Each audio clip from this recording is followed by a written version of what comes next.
They were 72 years old, homeless, and left with nothing when a church charity sent them to die quietly in a forgotten desert town. But inside the crumbling adobe house they were given for free, behind a wall nobody had opened in 15 years, they found $275 million in cash, gold, and bonds that would either save their lives or end them. Before we dive into this story, make sure to smash subscribe, because tomorrow we have an extra special story for you that will blow your mind. The fluorescent lights of County General Hospital flickered overhead like dying fireflies as Margaret Davis sat in the plastic chair outside room 412. Her weathered hands folded in her lap, her wedding ring loose on her finger after losing 32 pounds. She couldn't afford to lose. She had been sitting there for 6 hours, waiting for doctors to tell her what she already knew in her bones. That Walter, her husband of 51 years, was dying, and there was nothing their insurance would cover because they didn't have insurance anymore. The medical bills had started 18 months ago when Walter collapsed at Morrison's hardware store, where he had worked part-time to supplement their Social Security checks. He had been restocking shelves, carrying a box of hammers that probably weighed less than 20 pounds, when his legs simply gave out beneath him. Margaret remembered the phone call, the way the store manager's voice had cracked with worry. The ambulance ride, where she had held Walter's clammy hand and watched his face turn grey as ash. Heart attack, the emergency room doctors had said. Severe. Triple bypass required. That was $47,000 they didn't have. Then came the medications. The blood thinners that cost $300 a month. The follow-up surgeries when complications arose. The infections that required hospitalization, the specialists, who all charged separately. Each bill arrived like a hammer blow to the skull. $12,000, $8,000, $23,000, $15,000, $9,000. They had depleted their savings account in 4 months. The account Walter's father had helped them open in 1973. The one they had fed $20 at a time for decades. Watching it grow with the patience of people who understood that wealth was built slowly, carefully, one sacrifice at a time. Gone in 16 weeks. Evaporated into the vast machinery of American healthcare like water poured onto desert sand. They had sold their car in 6 months. The 2004 Honda Civic, with 187,000 miles on it. The one Margaret had learned to drive in. The one that had carried their son Daniel to his first day of school, his last day of school, and eventually to the airport when he deployed to Afghanistan. A dealer had given them $2,300 for it. The money was gone in 11 days. By month 8, they had taken out a second mortgage on their small house, the 3-bedroom ranch, with the blue shutters on Maple Street, where they had raised Daniel, where they had celebrated 51 Christmases, where every floorboard creaked with memory. The bank had been happy to lend them $80,000 at 12% interest. Margaret had signed the papers with hands that shook so badly the notary had to steady the page. That money had lasted almost a year. Margaret remembered the exact moment she knew they were finished. It was a Tuesday morning in March, unusually cold for Virginia, when the foreclosure notice arrived. She had been making oatmeal, the cheap kind that came in the big cylinder container from the dollar store, when she heard the mail slot clatter. She had walked to the door in her worn slippers, the ones with the hole in the left toe she kept meaning to sew shut, and picked up the envelope with the county seal. Her hands hadn't even trembled when she read the first line. Final notice of foreclosure proceedings. Plester Farm. Rand. By. In then Major. She was too tired for tears.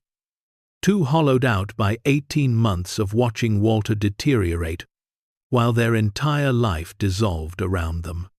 Too numb from the constant anxiety that had become her baseline state of existence. She had simply stood there in the hallway, envelope in hand, and thought, so, this is how it ends. Walter had taken it worse. He had sat at the kitchen table, the one his grandfather had built from reclaimed barnwood in 1943, the one that had survived the Depression and World War II, and raising 6 children, and he had put his head in his hands, his shoulders had shaken, his breath had come in hitching gasps. 51 years, he had whispered through his fingers. I promised you would always have a home. I promised your father when I asked for your hand. I promised myself. 51 years, Margaret. She had walked to him, wrapped her arms around his shoulders from behind, and kissed the top of his head where his hair had thinned to white wisps as delicate as spiderweb. You are my home, she had said, meaning every word. Wherever you are, that's where I belong. But promises don't pay mortgages, and love doesn't stop foreclosure notices. They had moved out on a Saturday in late April. The sky had been that particular shade of spring blue that promised better days, which felt like a cruel joke.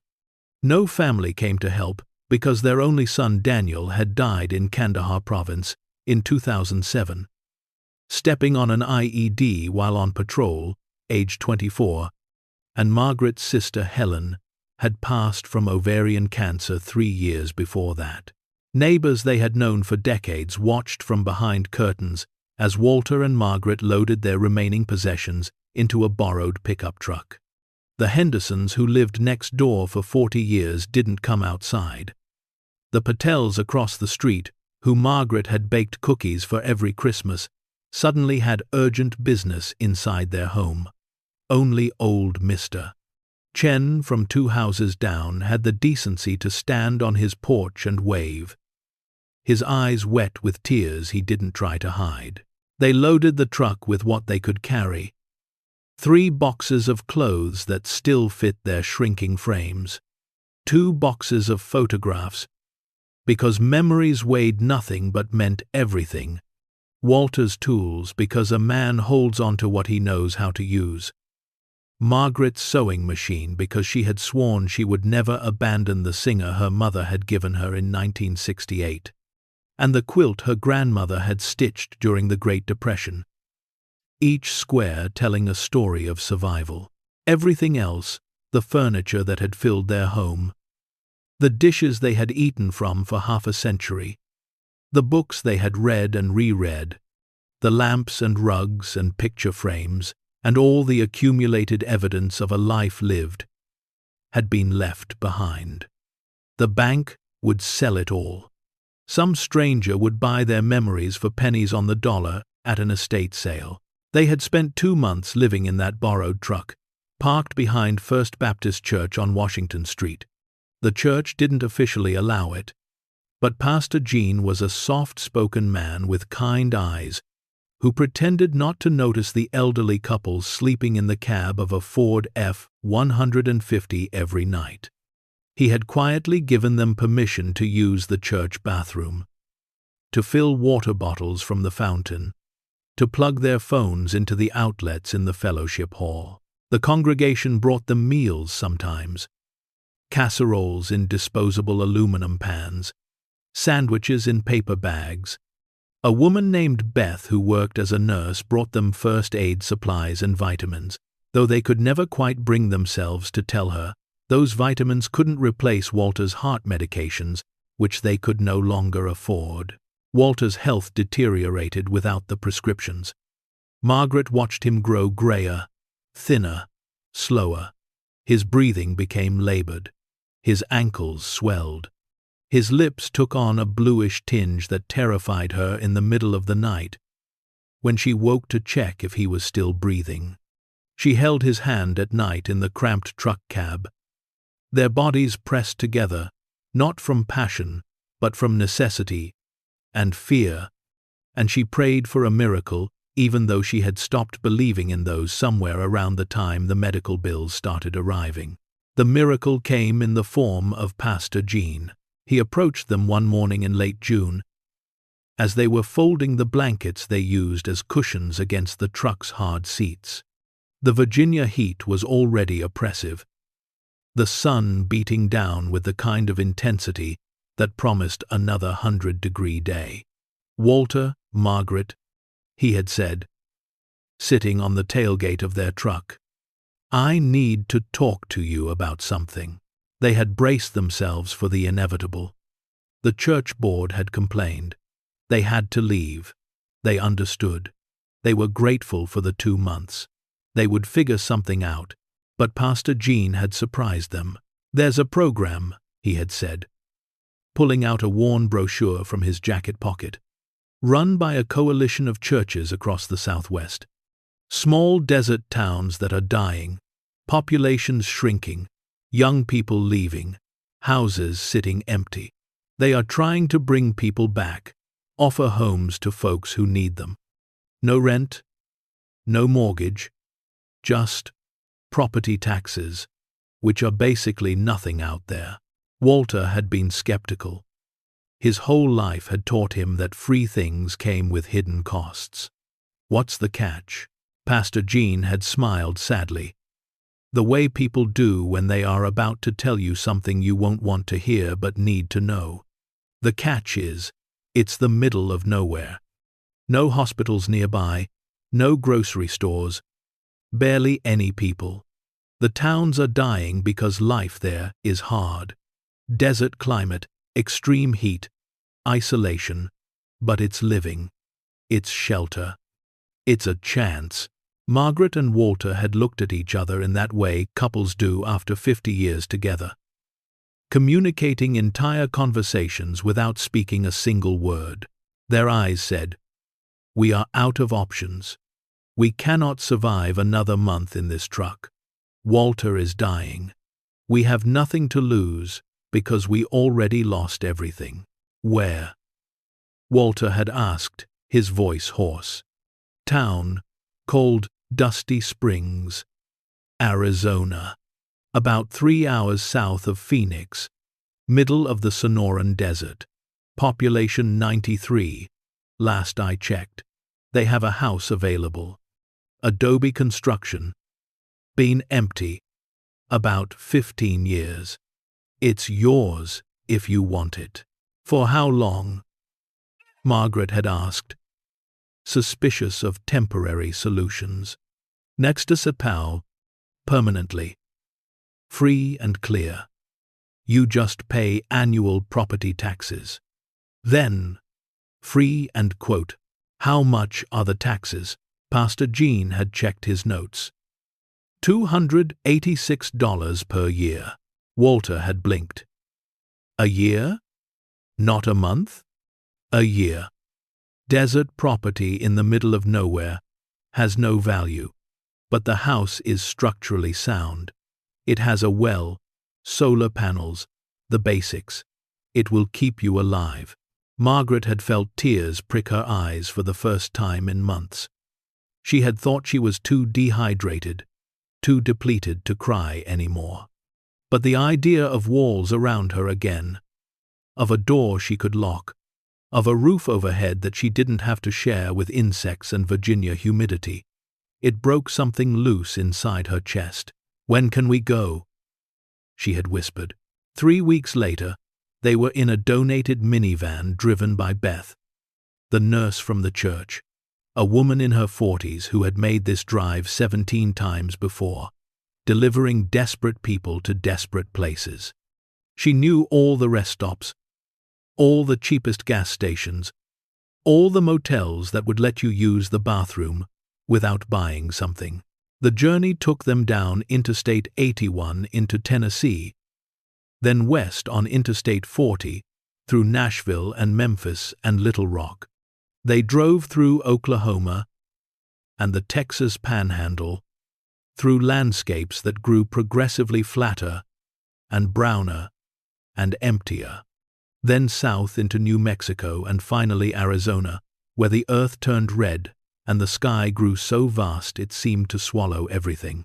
They stopped for the night outside Albuquerque at a motel that charged $39 for a room with 2 beds and a shower that only produced cold water.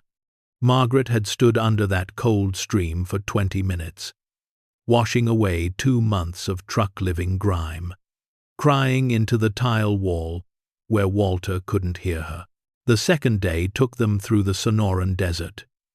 The temperature climbed to 113 degrees. The air conditioning in the van struggled. Beth bought them cold bottles of Gatorade at a gas station and made them drink slowly, explaining that the desert could kill you through dehydration before you even realized you were in trouble. "It's not like Virginia heat," she had said, her eyes serious in the rearview mirror. "Desert heat is different. Drier. More dangerous. You will need to learn new rules for staying alive out here."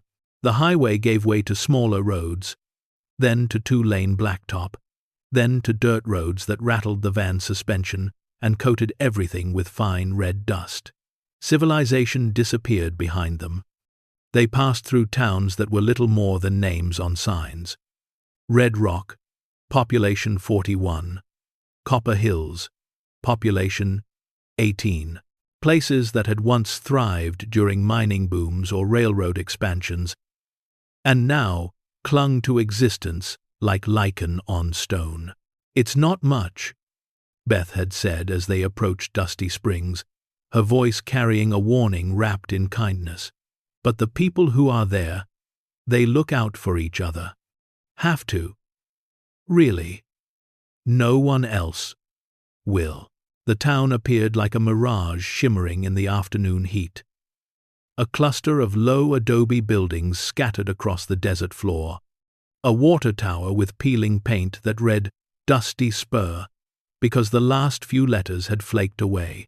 A single gas station that looked abandoned, its pumps ancient and possibly decorative, and a few dozen houses in various states of decay. The heat was overwhelming, even with the van's air conditioning blasting at maximum. Margaret could feel it radiating through the window, angry and relentless, like the breath of something massive and hostile.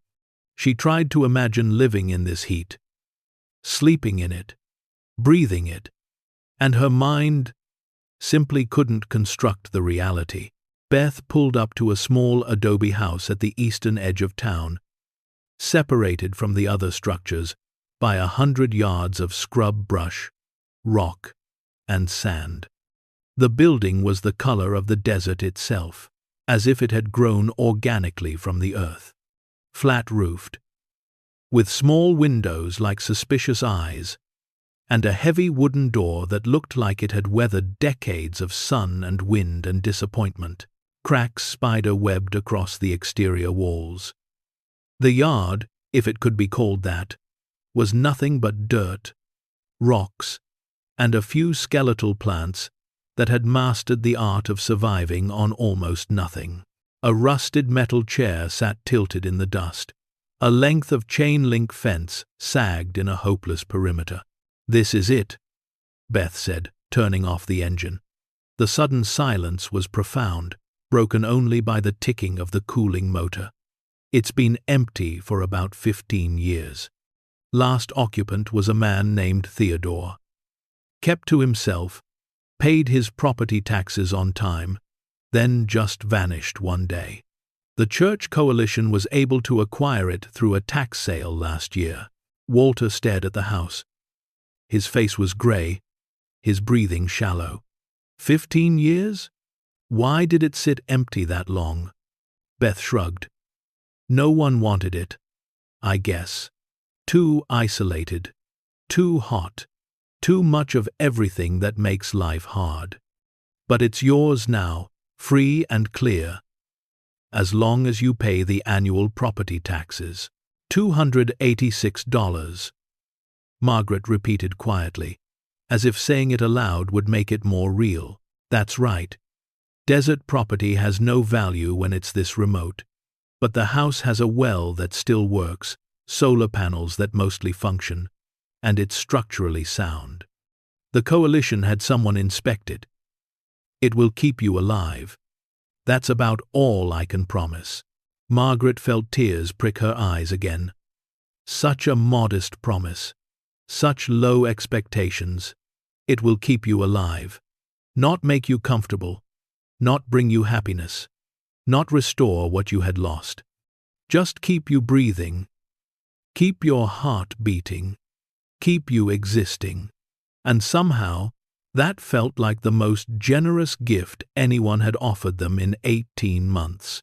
They unloaded their few possessions as the sun began its descent toward the jagged horizon, painting the desert in shades of orange and gold and purple that would have been beautiful if Margaret had possessed the energy to appreciate beauty. Everything hurt.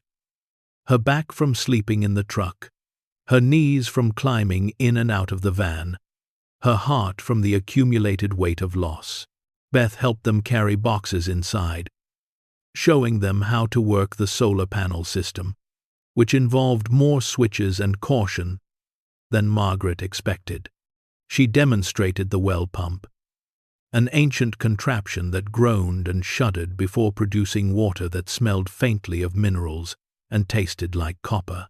Beth left them with 2 canvas grocery bags filled with canned goods, pasta, rice, and coffee, plus $200 in cash that she pressed into Margaret's hand.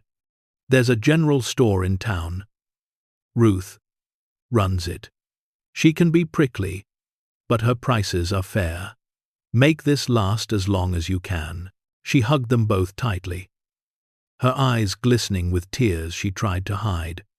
"You're going to be okay," she said, though her voice suggested she didn't quite believe it. "The desert is hard, but people are harder. You've survived this long. You'll keep surviving." They watched her drive away, dust trailing behind the van like a wedding train, until it disappeared into the heat shimmer, and they were alone. Completely, utterly alone, in a way neither of them had ever experienced. The silence of the desert wasn't peaceful. It was oppressive, alive, watching. They turned to face their new home. Walter took Margaret's hand. His palm was clammy despite the heat. "Together?" he asked. "Always," she replied. The interior was sparse, but surprisingly clean. Someone had swept recently, probably Beth or another volunteer from the church coalition. The main room served as living area, kitchen, and dining room combined. A small wood-burning stove sat in one corner, which seemed absurd given the heat, though Margaret supposed desert nights might tell a different story.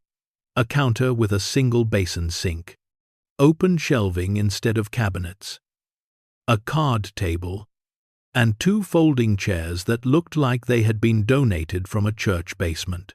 2 doorways led to a tiny bedroom, barely large enough for a double mattress, and an even tinier bathroom with a toilet, a sink, and a shower stall that looked like it had been installed sometime during the Carter administration.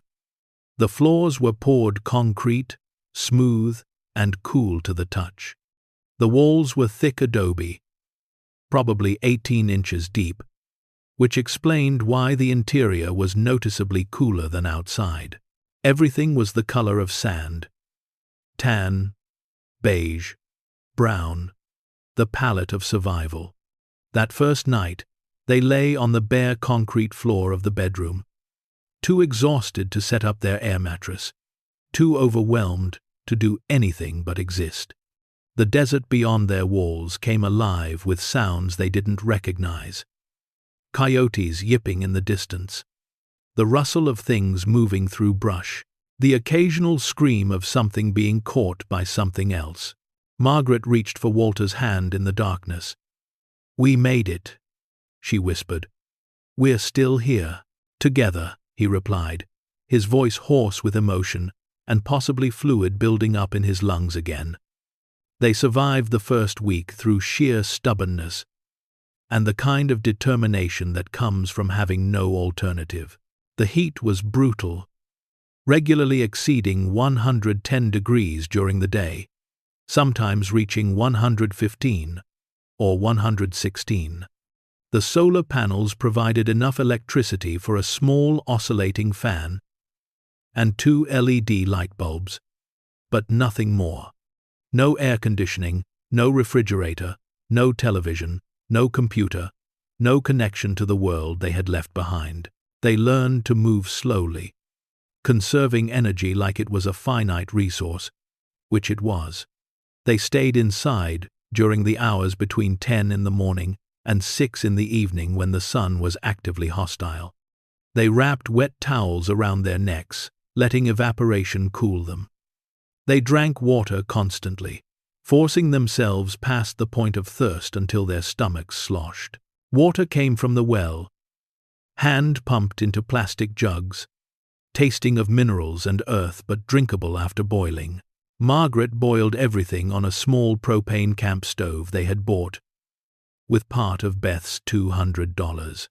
Food came from the general store, a weathered building on what passed for Dusty Springs' main street, run by a leathery woman named Ruth, who appeared to be somewhere between 60 and immortal. Ruth had examined them with suspicious eyes the first time they entered. "You're the church people," she had said. Not a question, but a statement. "We're Walter and Margaret," Margaret had replied, determined to be more than a category. "Don't matter what you call yourselves. You're the church people, which means you're broke and running from something. Everyone here is running from something. You'll fit right in." The store carried basics: canned goods, rice, beans, flour, sugar, coffee, toilet paper, soap. Ruth got a delivery truck once a month, assuming the driver remembered to come. Prices were higher than Margaret remembered from Virginia, but not unreasonably so given the remoteness. They bought carefully, counting every dollar: beans, rice, canned vegetables, oatmeal, the cheapest coffee available. Ruth watched them calculate, watched Walter's hands shake as he counted out bills, watched Margaret's eyes dart to prices, and then away when they were too high. "First month is hardest," Ruth said, her voice slightly less sharp. "You figure out how to stretch things, or you don't make it. Most don't." The other residents of Dusty Springs kept their distance at first. Margaret would occasionally see faces peering from windows as she and Walter took short walks in the early morning when the air was almost bearable. Eyes watching, judging, waiting to see if these new outsiders would survive or become another story of people who tried desert life and fled back to wherever they came from. They were the new refugees in a town of refugees, the fresh, wounded among the scarred. By the second week, they had established a routine. Wake before dawn, when the temperature dropped to merely uncomfortable. Walter would check the solar panels for dust and debris, wiping them clean with an old cloth. Margaret would prepare breakfast, usually oatmeal or beans heated on the propane stove, coffee if they were feeling extravagant. They would spend the brutal midday hours inside, reading old paperback books left by previous occupants, playing cards, or simply sitting in silence because conversation required energy they didn't have. The heat made thinking difficult, made everything move slower. Evenings brought relief.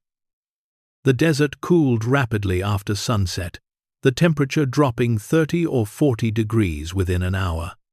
They would sit outside on 2 folding chairs Beth had left them, watching stars emerge in numbers Margaret had never seen in her life. The Milky Way sprawled across the sky like spilled milk, so dense with stars it looked almost solid. She could see satellites tracking across the darkness. Once, she saw what might have been the International Space Station, bright and steady and impossibly far away. It was during one of those evenings, 3 weeks into their new life, that Margaret first noticed something odd about the house. They had just finished a dinner of canned soup and saltine crackers when a gust of wind rattled the windows, strong enough to make the whole structure creak and groan. But there was something else beneath the wind noise. A low vibration that seemed to come from inside the walls themselves. Not plumbing, because they barely had plumbing. Not the solar system, because that was outside. Something deeper, more fundamental. "Did you hear that?" Margaret asked, setting down her cup. Walter cocked his head, listening. "Hear what?" "Like a humming, or maybe rumbling, coming from inside the house." They both fell silent, straining to hear over the whistle of wind through the desert. But whatever it had been had stopped, swallowed by the ambient noise of the night. "Old house," Walter said finally, sipping his water. "Probably just settling. Adobe does that. Expands and contracts with temperature changes." But Margaret wasn't convinced. Over the next few days, she heard it again, always brief, always when the wind picked up, or when the temperature shifted dramatically between day and night. A low vibration, almost subsonic, that she felt as much as heard. And there was something else she had noticed. Certain areas of the house stayed noticeably cooler than others. The back wall of the bedroom in particular never seemed to hold heat the way the other walls did. She would press her palm against it in the afternoon when the exterior walls were almost too hot to touch, and that back wall would remain cool, almost cold. She mentioned it to Walter one evening. He had shrugged, too tired to investigate mysteries. Adobe's funny stuff. Uneven thickness, air pockets, different construction techniques over the years. Probably nothing. But Margaret had spent 51 years learning to trust her instincts. The quiet voice that told her when something was wrong with Daniel, even before he learned to speak.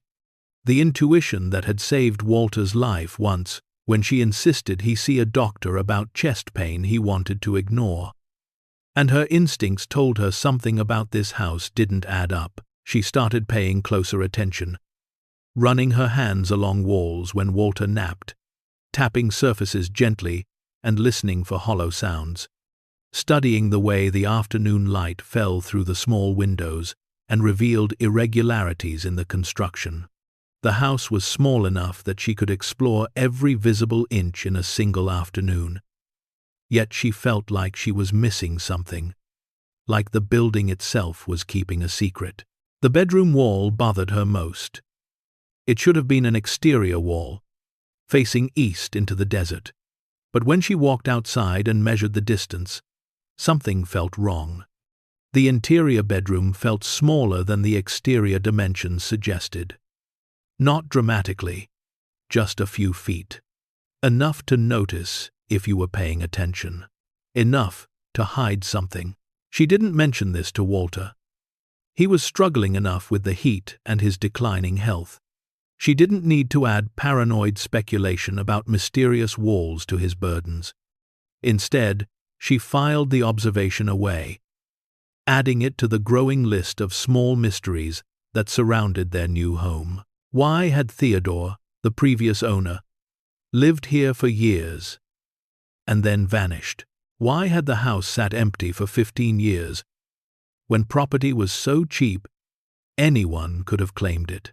Why did certain sections feel wrong, temperature-wise, acoustically different, spatially impossible? Margaret Davis had survived 72 years by paying attention, by noticing what others overlooked, by trusting the quiet voice that whispered when something needed investigation. And that voice was whispering now, growing louder with each passing day, insisting that their donated house held more than shelter. It held secrets. And secrets, Margaret had learned over a lifetime, were rarely harmless. They were simply waiting for the right moment to reveal themselves. The sounds grew more frequent as July descended on Dusty Springs, with the weight of a furnace door slamming shut. Temperatures climbed to 118, then 120, then 123 degrees. The air itself seemed to shimmer with hostility. Even the lizards sought shade. Even the cactus looked exhausted. Margaret had developed a routine of waking at 3 in the morning when the house was coolest, when the thick adobe walls had finally released the previous day's heat, and the desert night had worked its temporary magic. She would sit in the darkness of the bedroom, listening, waiting. The sounds came most often during these hours, low vibrations that started somewhere deep in the structure and traveled through the walls like a pulse, not rhythmic, not predictable, but persistent. Sometimes it sounded like distant thunder, other times like a truck engine idling far away. Occasionally it resembled a low hum, almost musical, as if the house itself was singing a song no human was meant to hear. Walter slept through it. His medications, the few he could still afford, left him groggy and distant. His breathing had grown more labored in the desert heat. Some mornings Margaret would wake to find his lips tinged blue, his fingernails the color of storm clouds. She would touch his chest just to feel it rise and fall, reassuring herself he was still alive, still with her. She didn't tell him about the sounds. What would be the point? They had nowhere else to go. But the temperature anomaly in the bedroom was becoming impossible to ignore. By the 4th week, Margaret had taken to sleeping with her back pressed against that eastern wall, the one that stayed impossibly cool, even when the rest of the house radiated heat like a brick oven. It was the only way she could sleep at all during the worst hours of the afternoon when the sun hammered the roof and even the concrete floor grew warm beneath her feet. Walter had noticed her doing this. "You're going to freeze yourself," he had said one evening, his voice wheezy. "It's 115 degrees, Margaret had replied. "Freezing is not the problem. That wall is always cold, can't be healthy. That wall is the only reason I'm surviving. Can't be unhealthy. Can't." He hadn't argued. Arguing required energy. Neither of them possessed anymore. It was Walter who finally decided they needed to investigate. 6 weeks after their arrival, he had regained some strength. The desert heat, brutal as it was, had a peculiar effect on his heart condition. The extreme dryness meant less fluid retention. His ankles weren't as swollen. His breathing came slightly easier. He was still dying. Margaret knew that. But he was dying slower here than he had been in Virginia. "We should figure out what's wrong with that wall," he had said one morning over their oatmeal and coffee. "Before winter comes, and we need to understand how this house handles cold." Margaret had looked at him. "You think there's something behind it?" "I think the temperature differential doesn't make sense. I think the dimensions are wrong. I think this house is hiding something." So they had started investigating systematically, the way Walter approached all problems. He was a methodical man, a former machinist who believed in measurements and logic and discovering root causes. They had begun by mapping the house, using a measuring tape Margaret had found in a drawer. They measured every wall, every room, every window, noting the dimensions in a notebook. Then they had gone outside and measured the exterior. The numbers didn't match. The bedroom was 8 feet shorter on the interior than the exterior dimensions suggested. 8 feet of space that simply didn't exist, at least not in any room they could access. And that impossible space was behind the cool wall. "There's a room back there," Walter had said, standing in the bedroom, staring at the wall like it had personally offended him. A sealed room, hidden intentionally. Margaret's heart had started beating faster. Why would someone do that? Why? Only one reason to seal off a room. Walter had run his hand along the wall, searching for seams, for irregularities. They're hiding something. They had spent the rest of that day examining every inch of the bedroom, tapping walls, looking for hollow sounds, searching for access points. The wall itself was solid adobe, 18 inches thick, impossible to breach without tools they didn't have, and strength they'd lost years ago. But there was a cabinet. A large built-in wooden cabinet stood against the suspicious wall, floor to ceiling, about 4 feet wide. Margaret had been using it to store their few clothes, the 3 changes each that represented their entire wardrobe. She had never paid it much attention. It was just furniture, fixed in place, unremarkable. Walter had examined it more closely.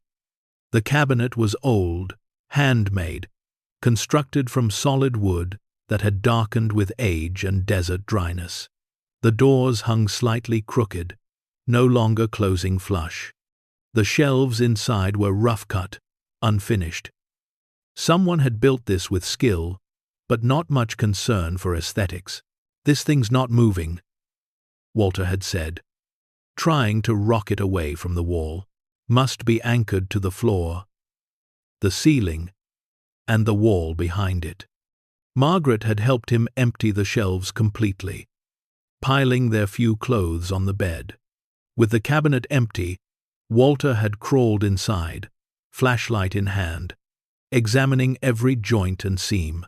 "Margaret," he had called from inside the cabinet, his voice muffled. "Come, look at this." She had peered in to find him tapping the back panel. The sound was different from the rest of the cabinet. Not solid, not quite hollow, something in between. "This panel," Walter had said, "it's not attached the same way as the rest. Look here." He had traced the edges with his fingers. "These aren't nails. They're screws. And they've been removed and replaced. See how the wood is stripped in places. Someone took this panel off multiple times." Margaret's pulse had quickened.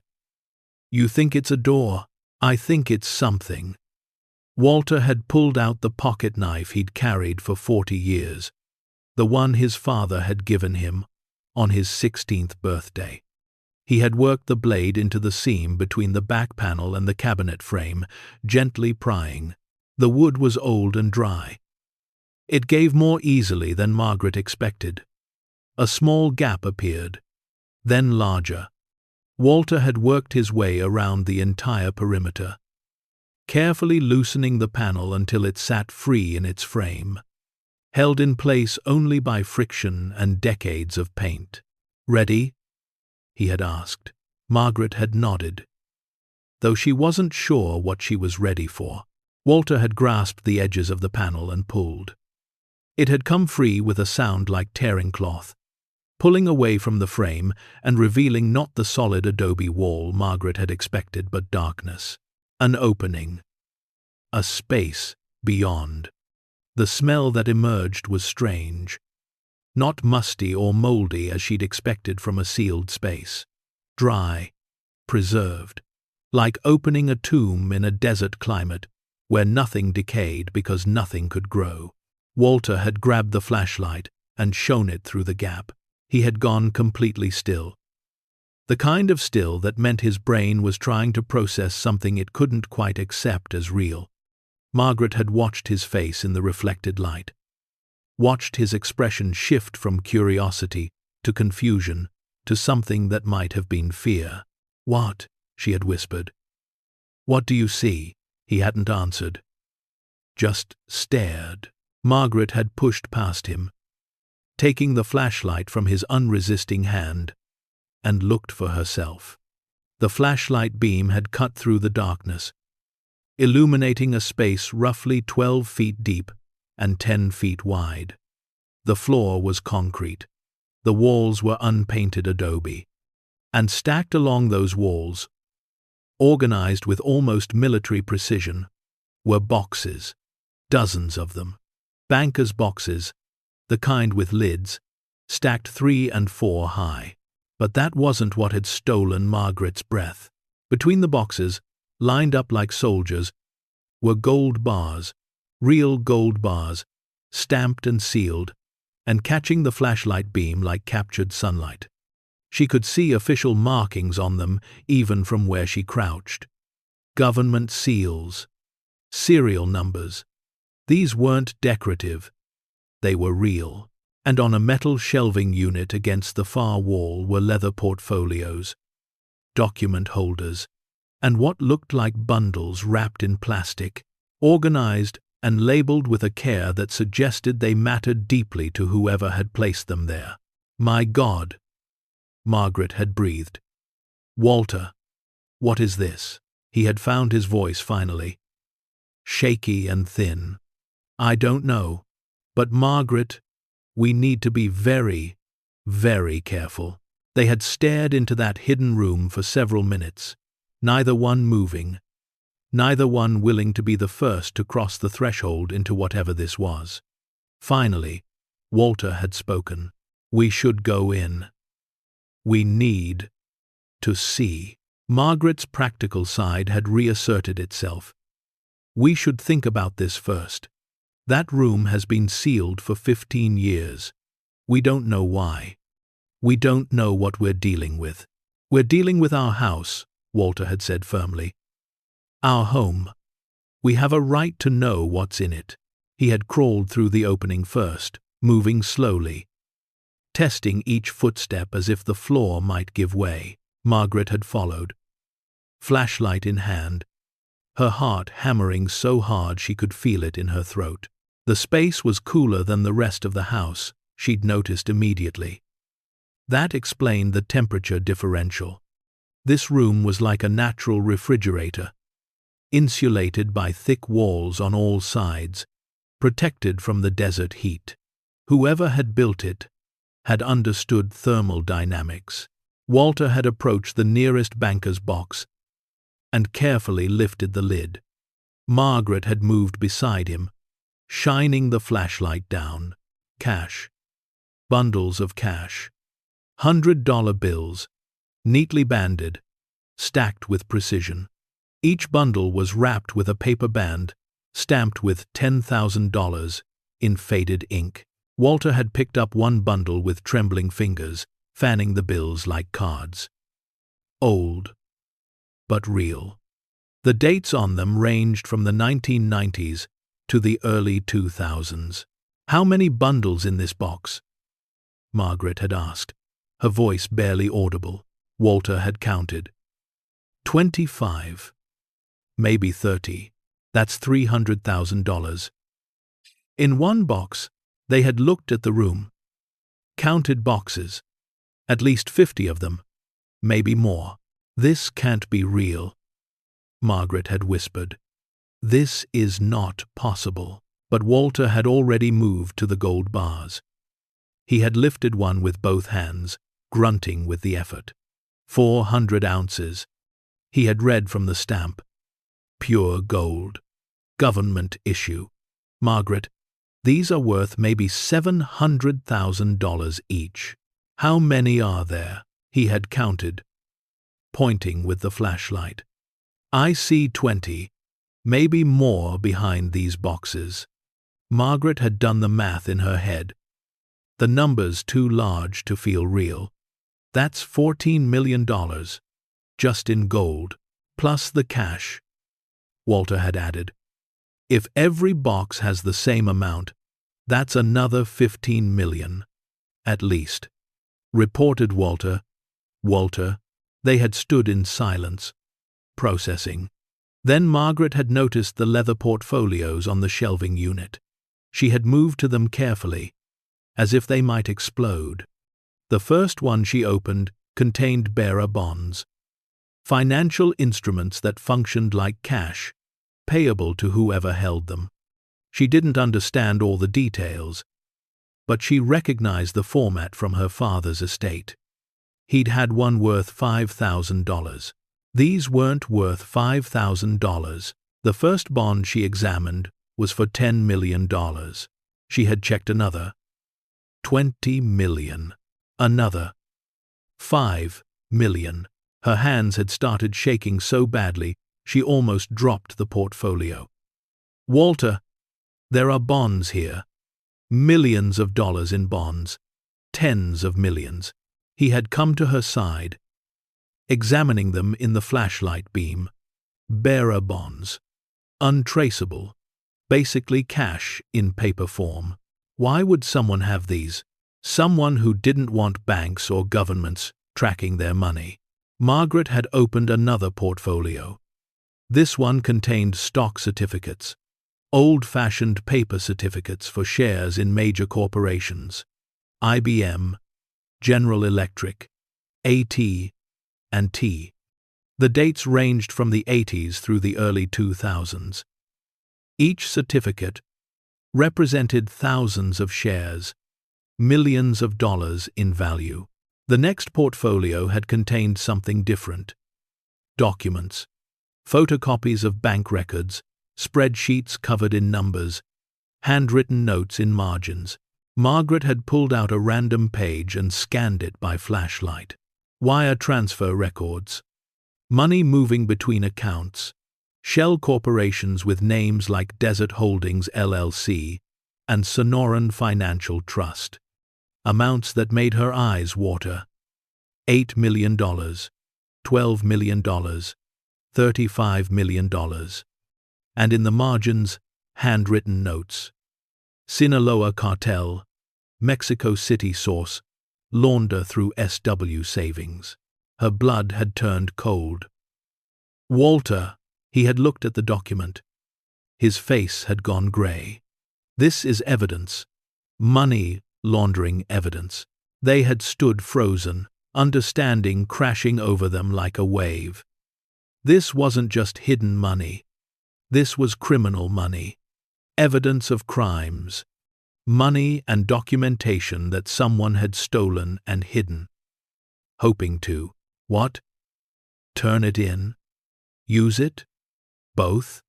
Margaret had noticed a manila folder tucked behind the portfolios.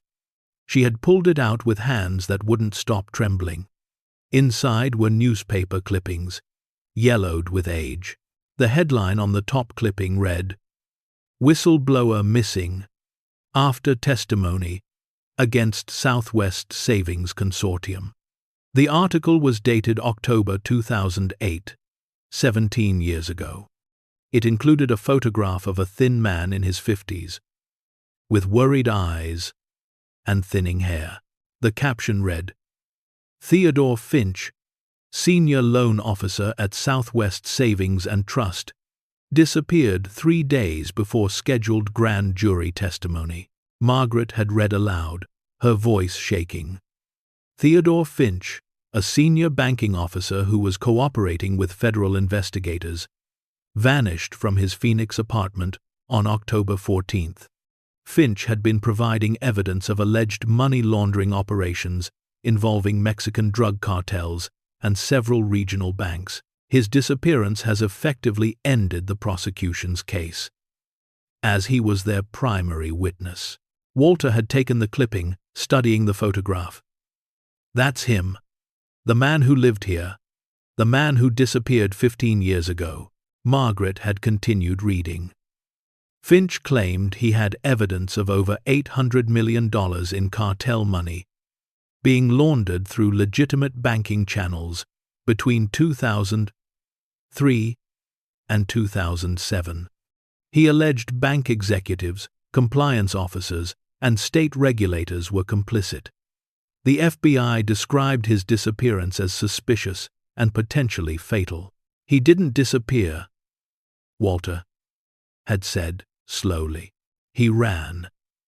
He came here, and he brought the evidence with him. And the money," Margaret had added. "He stole the money they were laundering. $275 million. Maybe more." They had looked at each other in the cool darkness of the hidden room. Elderly couple who'd come here to die quietly, suddenly holding evidence of massive corruption and a fortune stolen from drug cartels. "We need to get out of here," Margaret had said. "We need to think." They had crawled back through the cabinet opening and sat on their bed. flashlight between them, neither speaking for several minutes. The enormity of what they'd discovered pressed down like the desert heat, suffocating and inescapable. Finally, Walter had broken the silence. "We need to count it. All of it. We need to know exactly what we're dealing with." "No," Margaret had said. "First, we need to research. We need to know what happened to Theodore Finch. We need to understand what we've found before we touch anything else." So they had done what people in the 21st century do when confronted with mystery. They had gone to the internet. The Dusty Springs Library, such as it was, occupied a single room attached to the defunct fire station. It had 4 computers, 3 of which didn't work, and internet access that only functioned between 10 in the morning and 1 in the afternoon, due to satellite bandwidth limitations shared with 5 other towns. Ruth managed the library 2 days a week, Tuesday and Thursday, mostly because no one else would volunteer. Margaret and Walter had shown up on Tuesday morning when the library opened.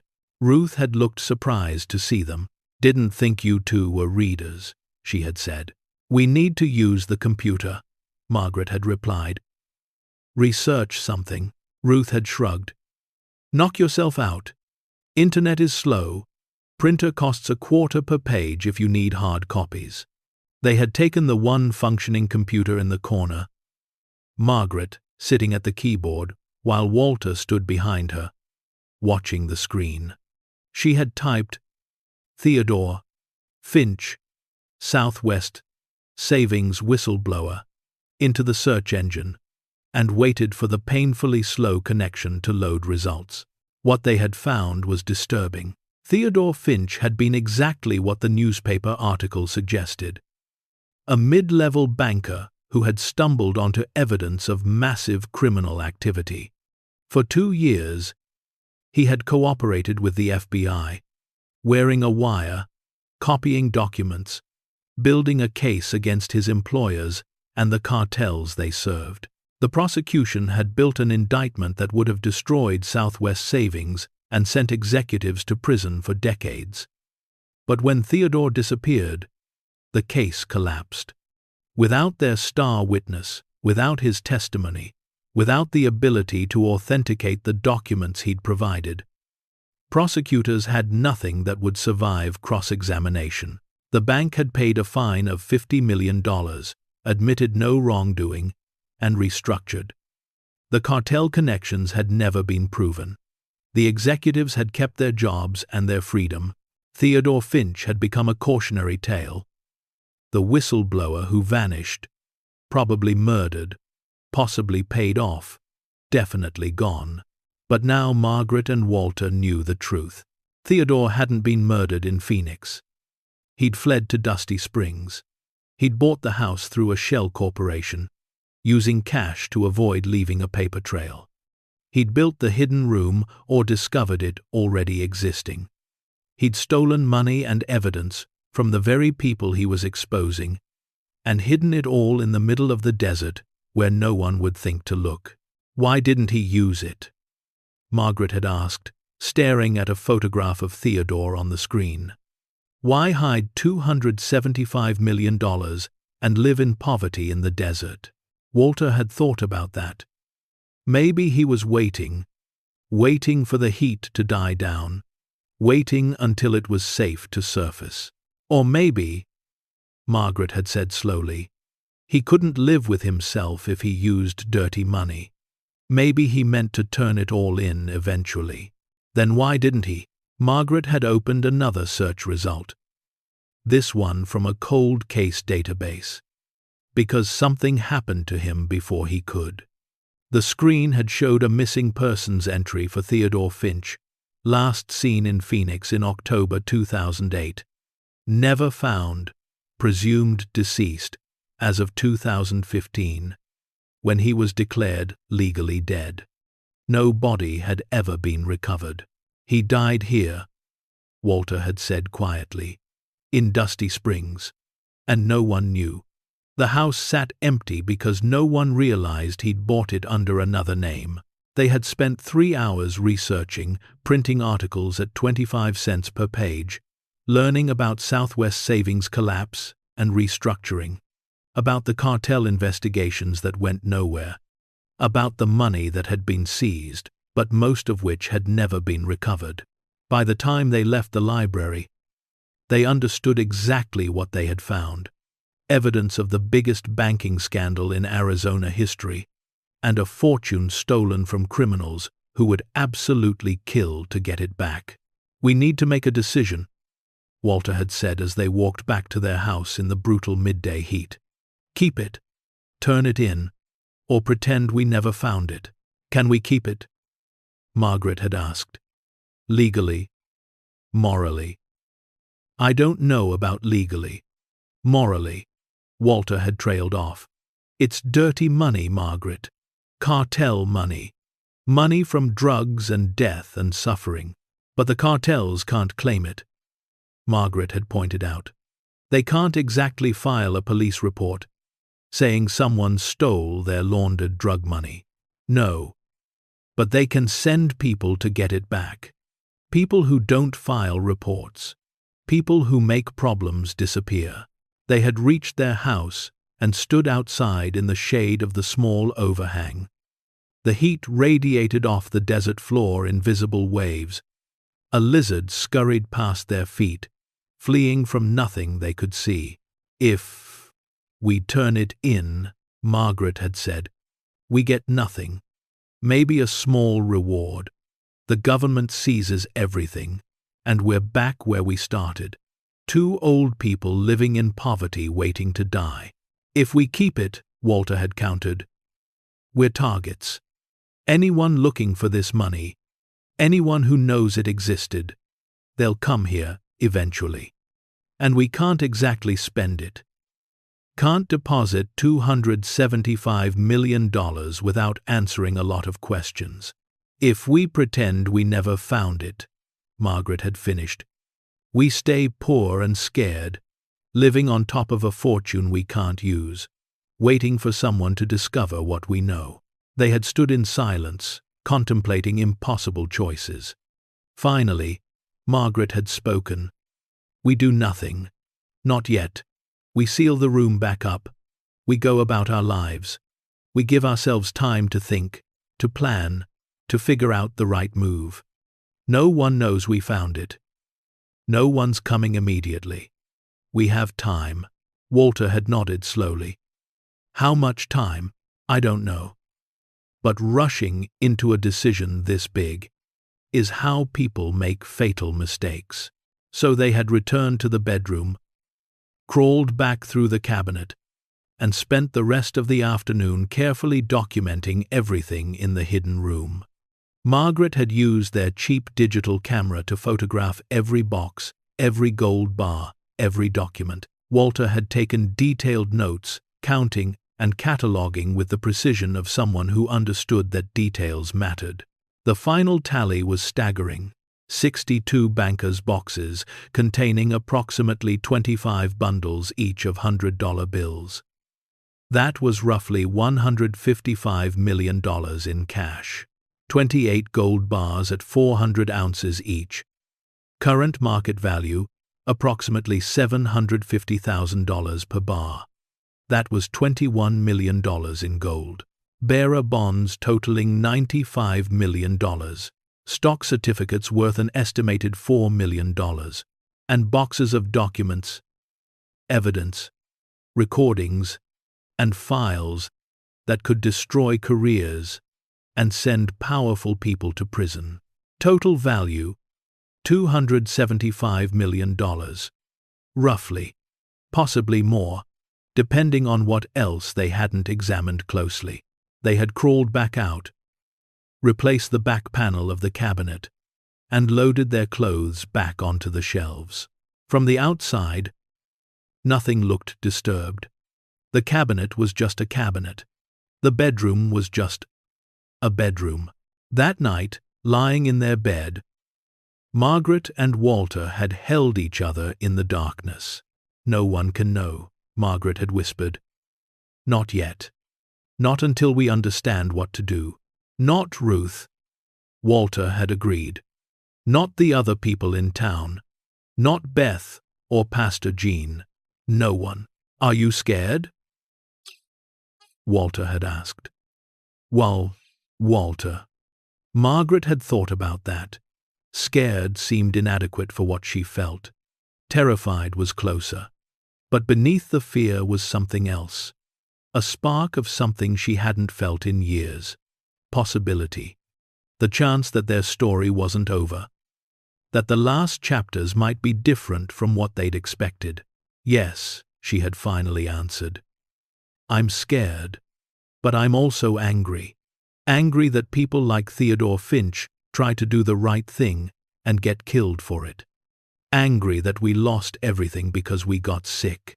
Angry that there's $275 million 30 feet from where we sleep, while we're rationing oatmeal. Walter had squeezed her hand. What do you want to do? I want to think. I want to plan. I want to be smart about this for once in our lives. We rushed into debt trying to save me. We lost everything because we panicked. This time, we think. We plan. We decide. Carefully. And then, Margaret had said, staring at the ceiling in the darkness. We do what Theodore couldn't. We finish what he started. We make his sacrifice mean something. How? Oh, I don't know yet. But we will. We have time now. Time he didn't have. And we're going to use it. They had fallen asleep eventually. Exhausted by heat and discovery and fear. Neither knowing that in 6 days, men in black SUVs would arrive in Dusty Springs asking questions about a man named Theodore Finch. And a house that had been empty too long. Neither knowing their time was already running out. Margaret couldn't sleep. For 3 nights after discovering the hidden room, she lay awake listening to every sound the desert made beyond their walls. The coyotes sounded different now, more ominous, like they were hunting something specific. The wind rattling the windows felt like probing fingers, testing for weakness. Every creak of the settling adobe made her heart race. Convinced someone was breaking in. Walter wasn't sleeping either. She could tell from his breathing, shallow and irregular, the pattern of someone pretending to rest, while their mind spun through scenarios and consequences. They didn't talk about it during those dark hours. Talking would make it too real, would force them to confront decisions they weren't ready to make. On the 4th morning, Margaret decided they needed more information. Lying in the dark imagining threats was worse than knowing what they actually faced.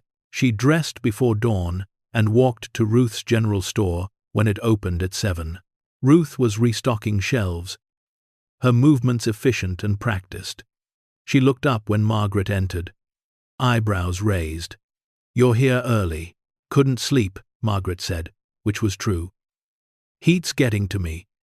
Heat gets to everyone eventually. You buying, or just browsing? Margaret picked up a can of beans she didn't need, studying the label like it contained important information. Ruth, can I ask you something about the house we're living in?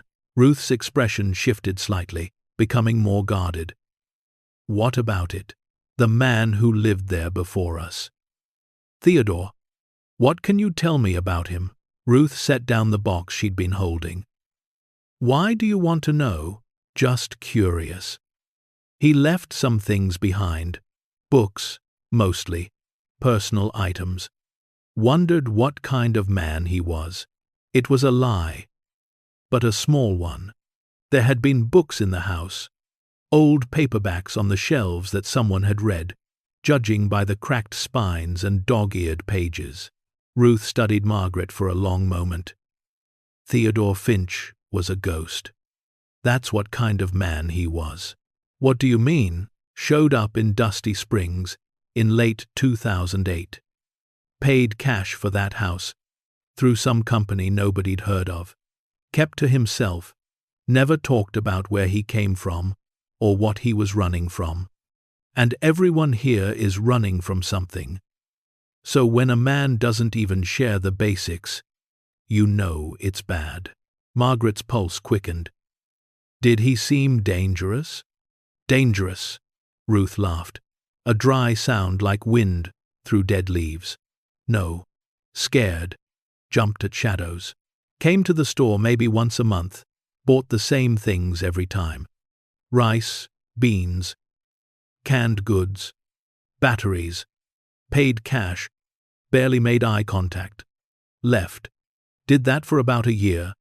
Maybe 15 months. Then what happened? Ruth shrugged. Then nothing. He stopped coming. I figured he'd left like most people who try desert life and can't hack it. Wasn't until 6 months later that I wondered.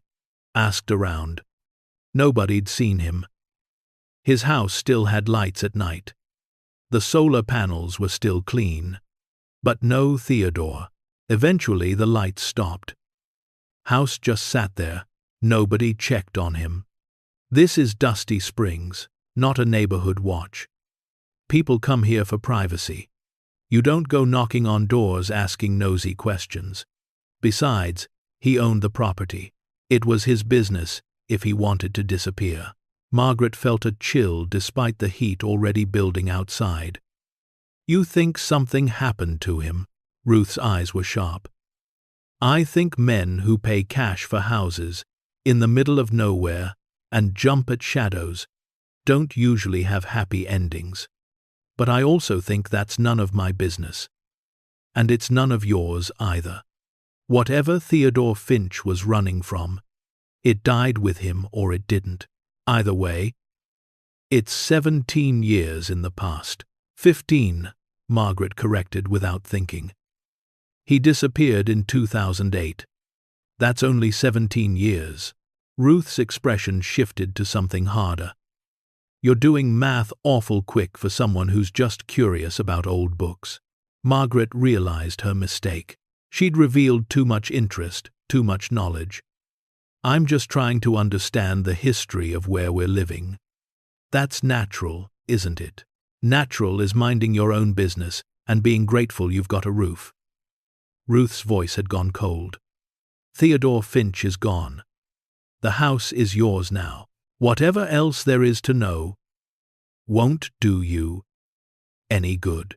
Margaret bought the can of beans and left, feeling Ruth's eyes on her back all the way to the door. She'd made an error. In a town of 93 people where everyone noticed everything, she'd shown her hand too clearly. Ruth was suspicious now.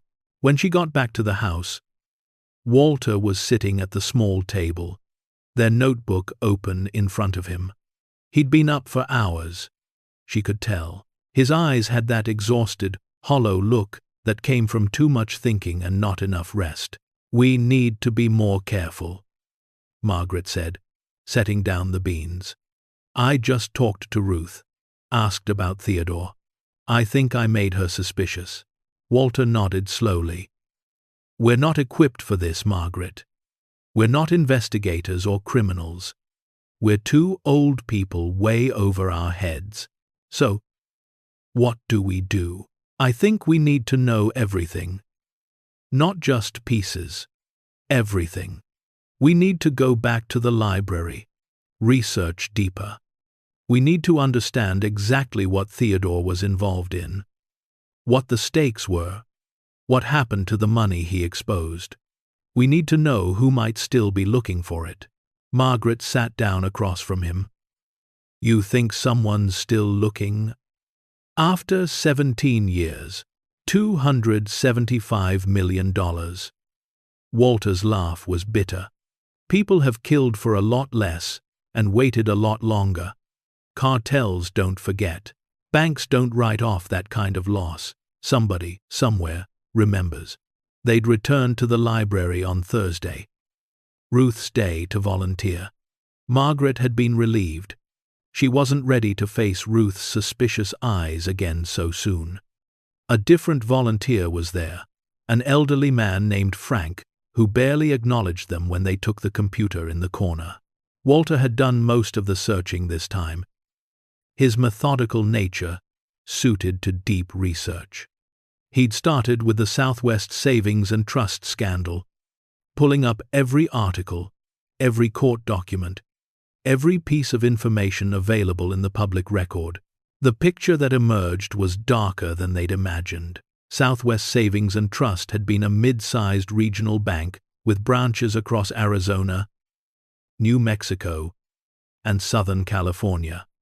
Between 2003 and 2007, it had processed over $800 million in suspicious cash deposits from various shell companies and businesses that existed only on paper. The FBI investigation had started in 2006 after routine bank examiners noticed irregularities. That's when Theodore Finch, a senior loan officer with 20 years at the bank, had been approached by federal agents. They'd shown him evidence of what his bank was doing. They'd asked him to cooperate. And he had. For 18 months, Theodore had worn a wire. He'd copied documents. He'd recorded conversations with bank executives who discussed the laundered money openly, confident in their immunity.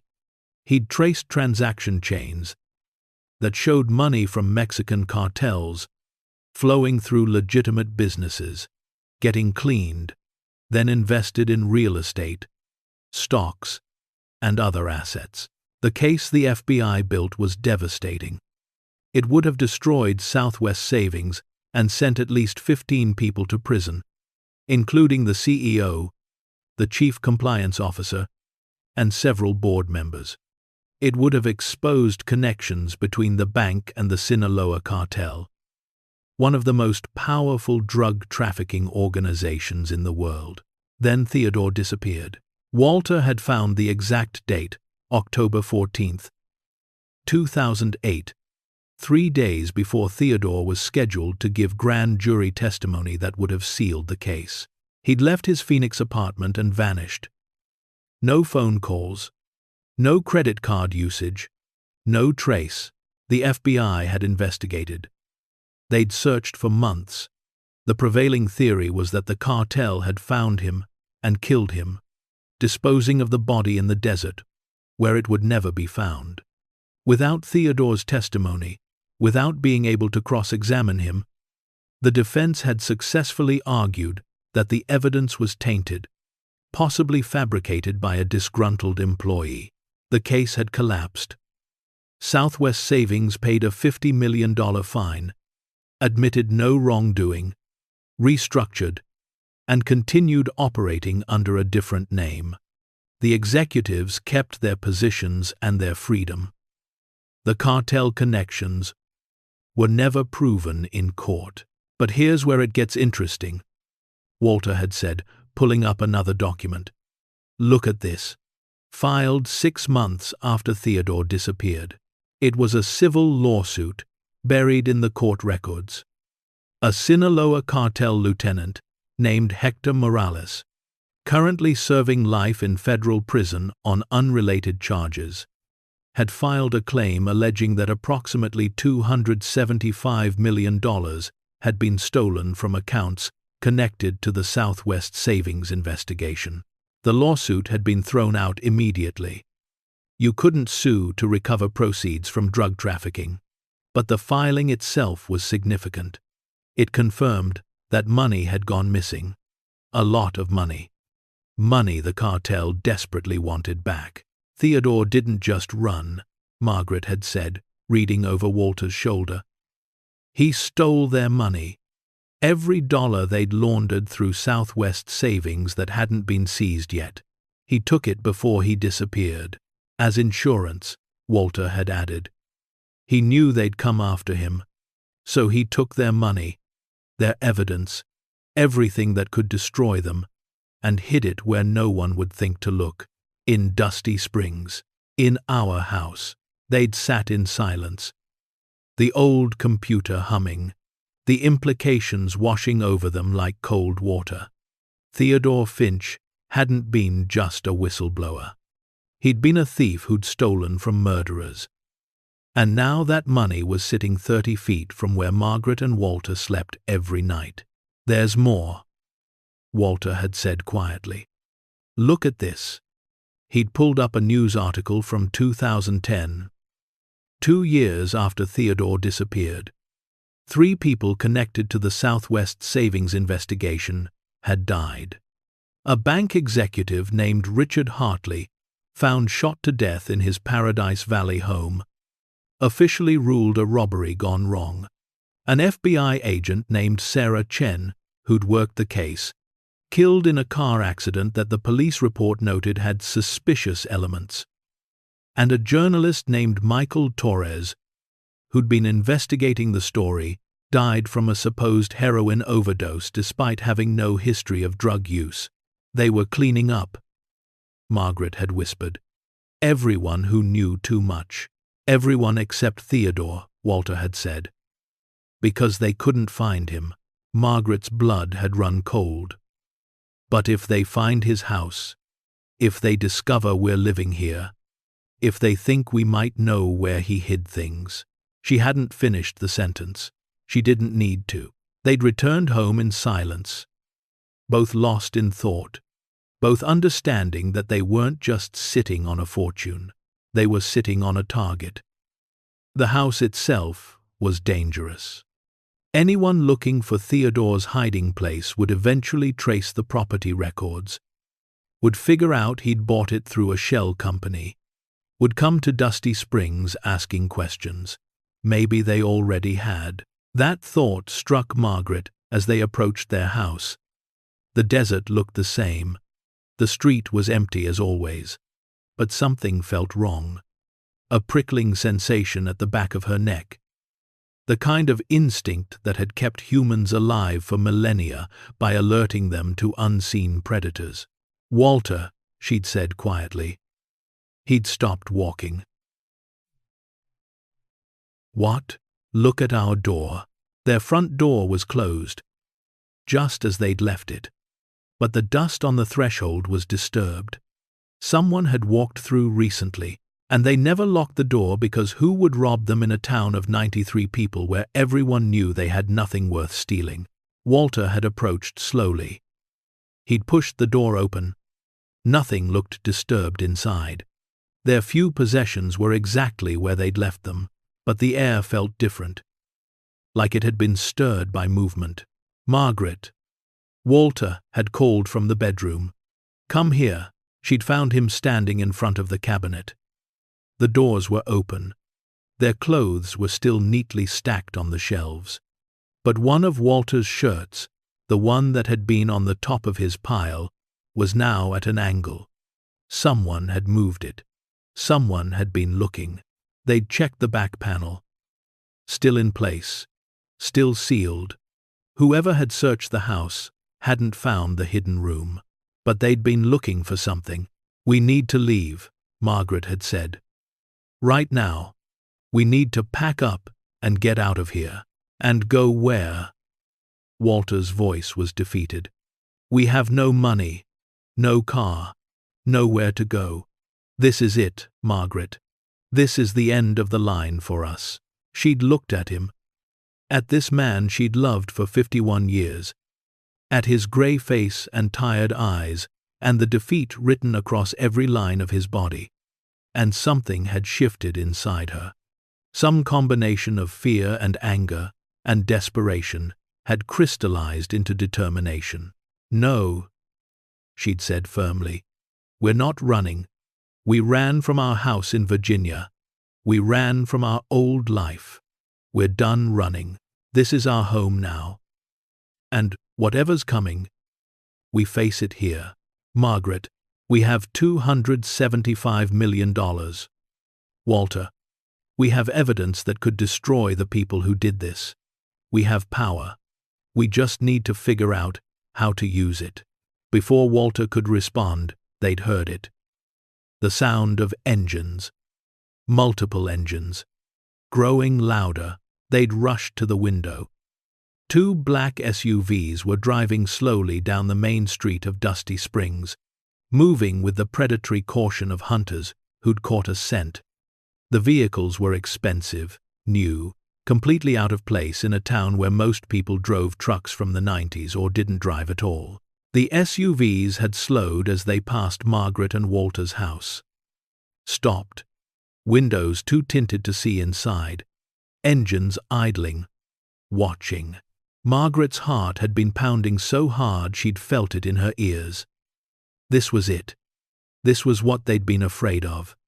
Someone had traced Theodore to Dusty Springs. Someone was looking for the money. After 30 seconds that felt like hours, the SUVs had moved on, continuing down the street toward the general store. Margaret had watched them go, her breath shallow, her hands clenched into fists. "They're here," Walter had said, unnecessarily. "I know. What do we do?" Margaret had thought fast. "We do nothing suspicious. We act like exactly what we are. Poor elderly people who just moved here. We don't know anything. We never heard of Theodore Finch. We're just grateful for a free house. You think they'll believe that? They don't have a choice. We legally own this house. The church gave it to us. We have nothing to hide, because we don't know anything worth hiding." It had been a good plan. It might have even worked. But then they'd heard the knock on their door. Margaret had opened it to find two men standing on their small porch. Both wore sunglasses, despite the late afternoon sun being mostly blocked by their house. Both were dressed in button-down shirts and slacks, business casual in a place where shorts and t-shirts were the uniform. Both had the kind of neutral expressions that came from years of hiding real intentions behind professional masks. "Good afternoon," the taller one had said.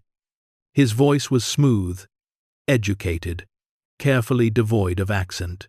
"My name is Jason. This is my associate, Marcus. We're looking for some information, and we were hoping you might be able to help us." "Information about what?" Margaret had asked, keeping her voice steady. "We're with a property research firm working on behalf of some investors. We're trying to locate records for properties in this area, specifically properties that changed hands in the last 20 years. It was a lie. Margaret had known it immediately. Property researchers didn't travel in pairs. They didn't wear sunglasses indoors. They didn't have the kind of coiled tension these men carried like concealed weapons. "I don't know anything about property records," she'd said. "My husband and I just moved here a few months ago. The church program placed us." "Right, yes, we heard about that." Jason had smiled, though it didn't reach his eyes. "Nice program. Helping people who've fallen on hard times. Where are you folks from originally?" "Why does that matter?" "Just making conversation, ma'am. We've been driving around this town for an hour. Not much to see. Not many people to talk to. You understand how it goes." Walter had appeared behind Margaret. "Can we help you gentlemen with something specific?" Marcus had spoken for the first time. His voice was rougher, less polished. "We're trying to track down information about a man who used to live here. Theodore Finch. Ever hear that name?" Margaret had felt Walter tense behind her. "No," she'd said. "Should we have?" "He owned this house before you," Jason had explained. "We're trying to settle some estate matters, financial loose ends. You didn't happen to find anything when you moved in? Papers, documents, anything with his name on it?" "The house was empty," Margaret had said. Which was technically true. Just dust. And some old furniture. "No hidden storage? No unexpected spaces?" Marcus had asked, his eyes sharp behind the sunglasses. Margaret's pulse had spiked. How much did they know? "It's an adobe house in the desert. I'm not sure what you're expecting to find. What happens next will turn this night upside down, reveal a truth nobody expected, and remind us why sometimes the quietest voices carry the most power. Stay tuned to see what happens next. If you're enjoying the story, please like, share, and subscribe for more. Jason had pulled out a business card, holding it out to Margaret. If you do find anything at all, we'd appreciate a call. There might be a finder's fee involved. We're authorized to pay for information. Margaret had taken the card without looking at it. I'll keep that in mind. The two men had stood there for another moment, their body language suggesting they wanted to say more, wanted to push harder. Then Marcus had spoken again. Nice town, quiet. The kind of place where everyone knows everyone, where strangers stand out. It was a threat dressed up as observation. Good day, gentlemen, Walter had said firmly, stepping forward to close the door. They'd watched through the window as the men returned to their SUVs.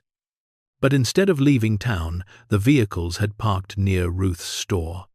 The men had gotten out and begun walking house to house, knocking on doors, talking to anyone who answered.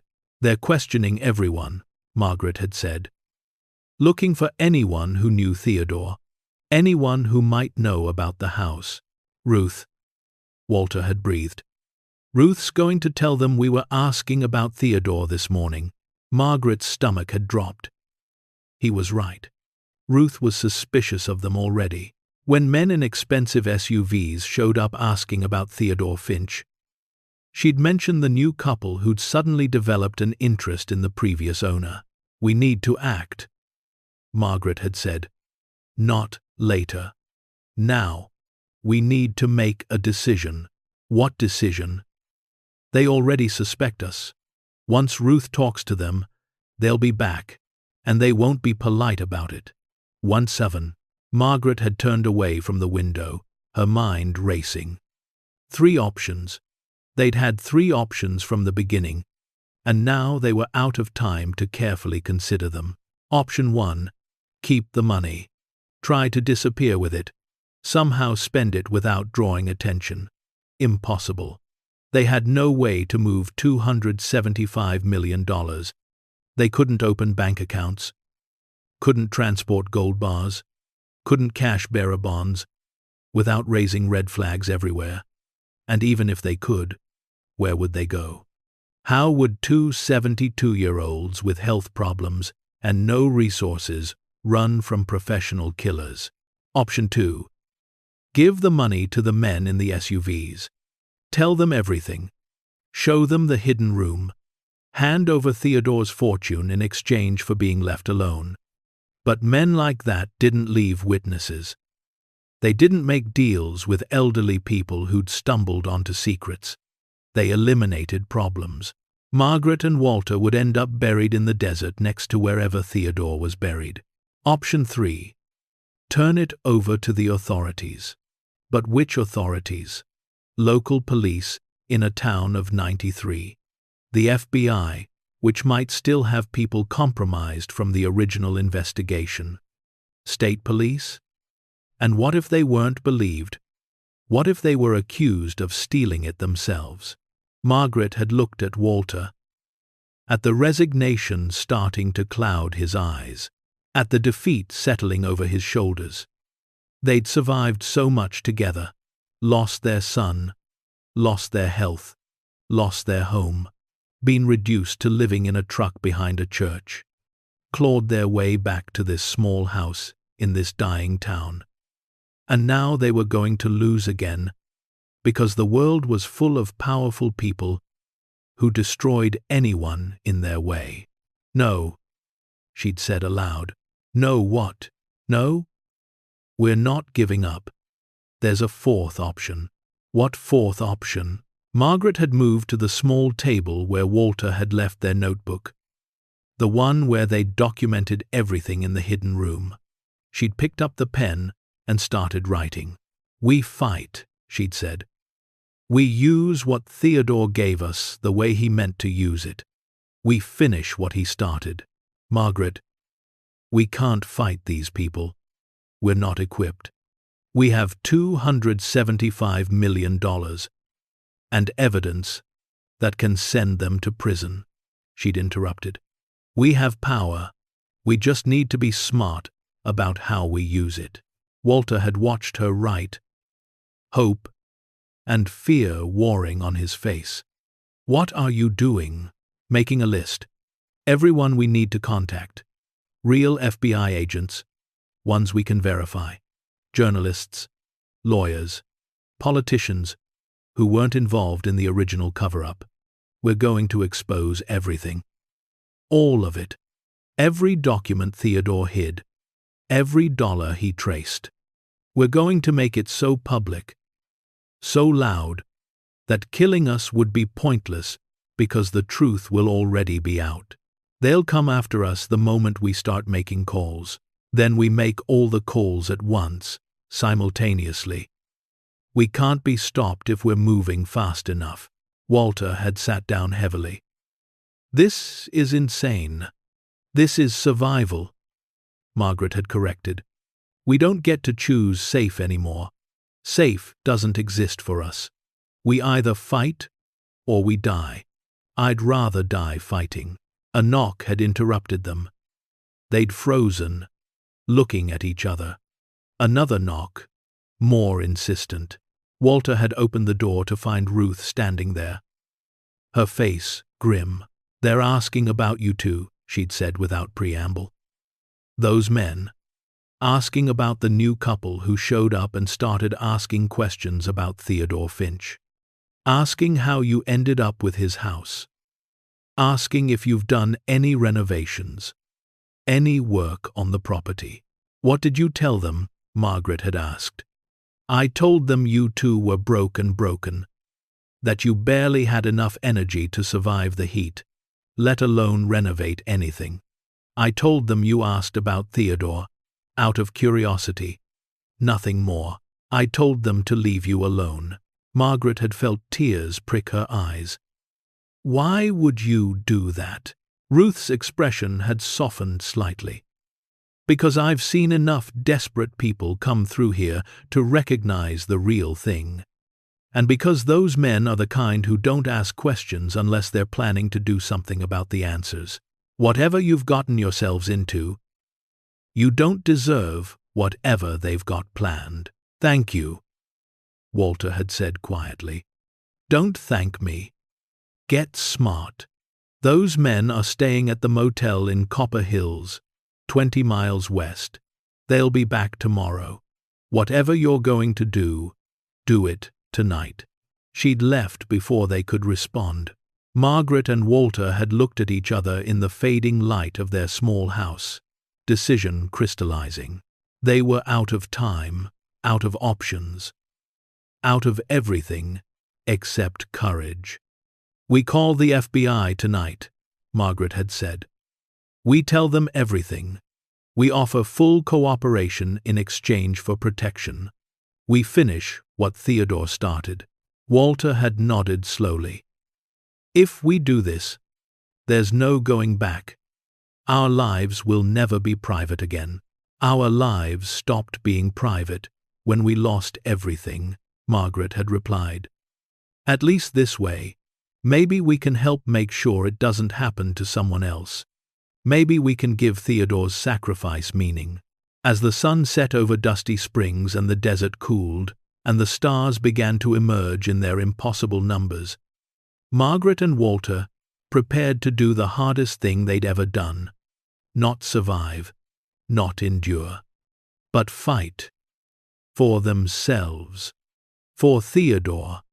For the truth. They'd found a phone number for the FBI Phoenix field office. They'd rehearsed what to say. They'd gathered their evidence, their photographs, their documentation.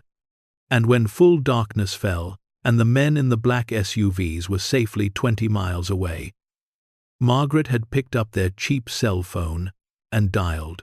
A professional voice had answered. Federal Bureau of Investigation. Phoenix Field Office. Margaret had taken a deep breath. My name is Margaret Davis. I'm calling about the Theodore Finch case from 2008. I know what happened to him, and I know where he hid $275 million. The silence on the other end had lasted 3 heartbeats. Then, "Ma'am, please stay on the line. I'm transferring you to someone who needs to hear this." Margaret had looked at Walter. He'd taken her free hand. Together, elderly and terrified and determined, they'd waited to tell their story to someone who might actually be able to help. The war was just beginning. The phone had been transferred 3 times before Margaret finally heard a voice that sounded like it belonged to someone who actually understood what she was saying. "Mrs. Davis, my name is Special Agent Raymond Porter. I'm with the Financial Crimes Unit. I need you to repeat what you just told the operator." Margaret's hands had been shaking so badly Walter had to steady the phone against her ear. "My name is Margaret Davis. My husband and I live in Dusty Springs, Arizona. We moved here 3 months ago through a church relocation program. The house we were given used to belong to Theodore Finch." There had been a sharp intake of breath on the other end. "Theodore Finch has been missing for 17 years. Mrs. Davis, what makes you think your house belonged to him?" "Because we found the room," Margaret had said simply. "The hidden room behind the bedroom wall. We found everything he took. The cash, the gold, the bonds, the documents. All of it. $275 million. Give. Or take." The silence that followed had been so complete Margaret had thought the call had dropped.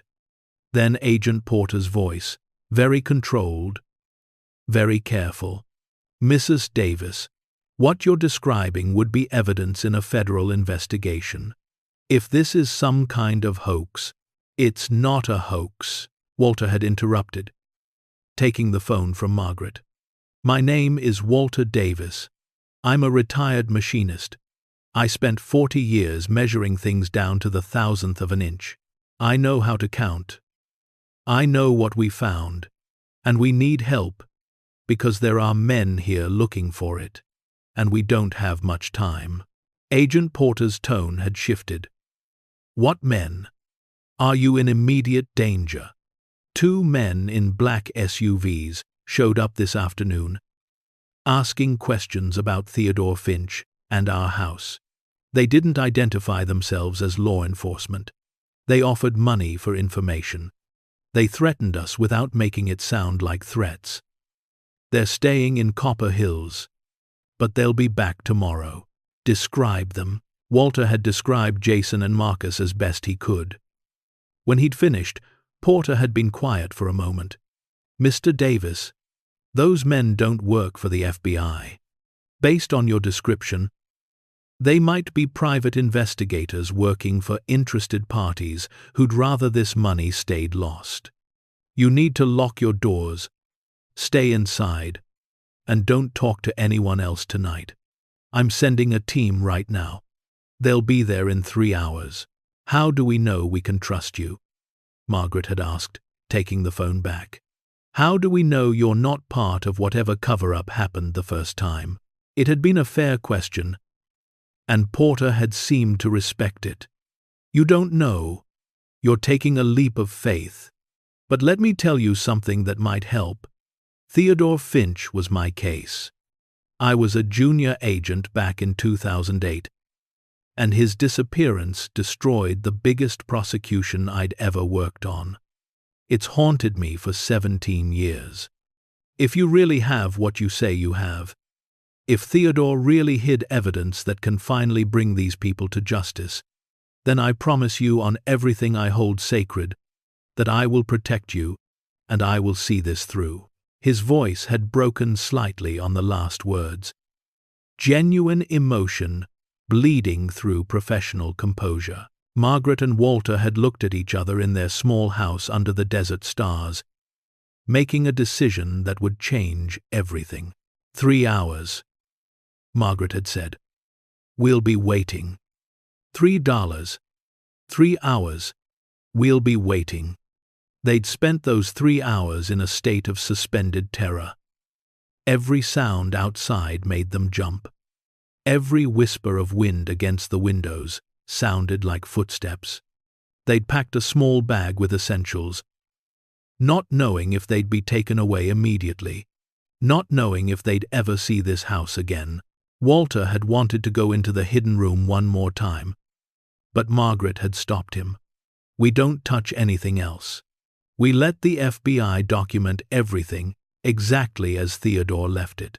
This is evidence now, not ours." At 11:47, exactly 2 hours and 53 minutes after the phone call, they'd heard the vehicles approaching.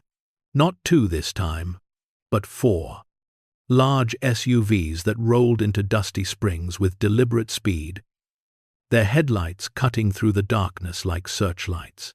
Margaret and Walter had stood at their window, watching 8 figures in tactical gear emerge, followed by a man in a suit who moved with the controlled urgency of someone who'd been waiting 17 years for this moment. The knock had been firm but not aggressive. "Mr. and Mrs. Davis, this is Special Agent Raymond Porter." We spoke on the phone. Walter had opened the door to find a man in his late 40s, with grey threading through his dark hair and eyes that had seen too many cases go wrong. Porter had held up his credentials, letting them examine the badge and ID thoroughly. "May we come in?" They'd let the agents inside. Porter had brought only one other person into the house initially, a woman he'd introduced as Special Agent Lisa Chen, a forensic accountant and evidence specialist. The others had remained outside, securing the perimeter, making sure Jason and Marcus or anyone else didn't show up unexpectedly. "Show me," Porter had said simply. Margaret and Walter had led them to the bedroom. Walter had opened the cabinet, removed the back panel, and shone his flashlight into the hidden room. Porter had leaned in, looked, and actually staggered backward, his hand going to the wall for support. "My God," he'd whispered. "He really did it. Theodore really did it." Agent Chen had documented everything with professional precision, photographing the opening, the room beyond, every visible detail. Then Porter had turned to Margaret and Walter, his eyes wet with tears he didn't bother hiding. "I need to ask you some questions. This is going to be a long night." They'd talked until dawn. Porter had been gentle but thorough, taking them through every detail of how they'd found the room, what they'd touched, what they'd moved, what they knew about Theodore. He'd recorded everything, taken notes, asked clarifying questions. When they'd mentioned the library research, he'd nodded approvingly. "Smart. You were trying to understand what you'd found." When they'd described Jason and Marcus showing up, his expression had darkened. "We'll deal with them. They won't bother you again." By sunrise, a full forensic team had arrived.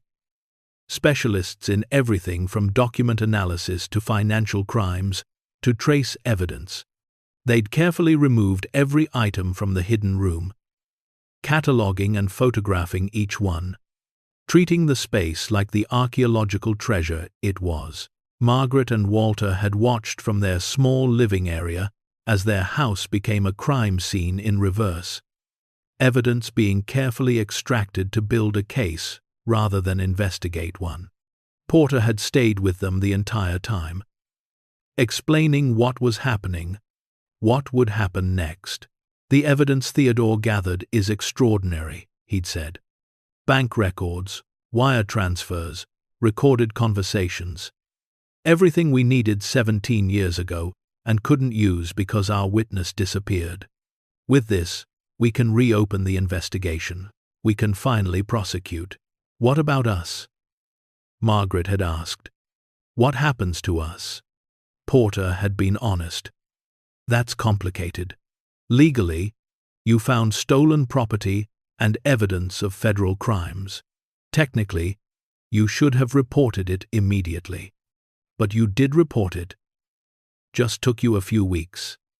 and you clearly had no idea what you were getting into.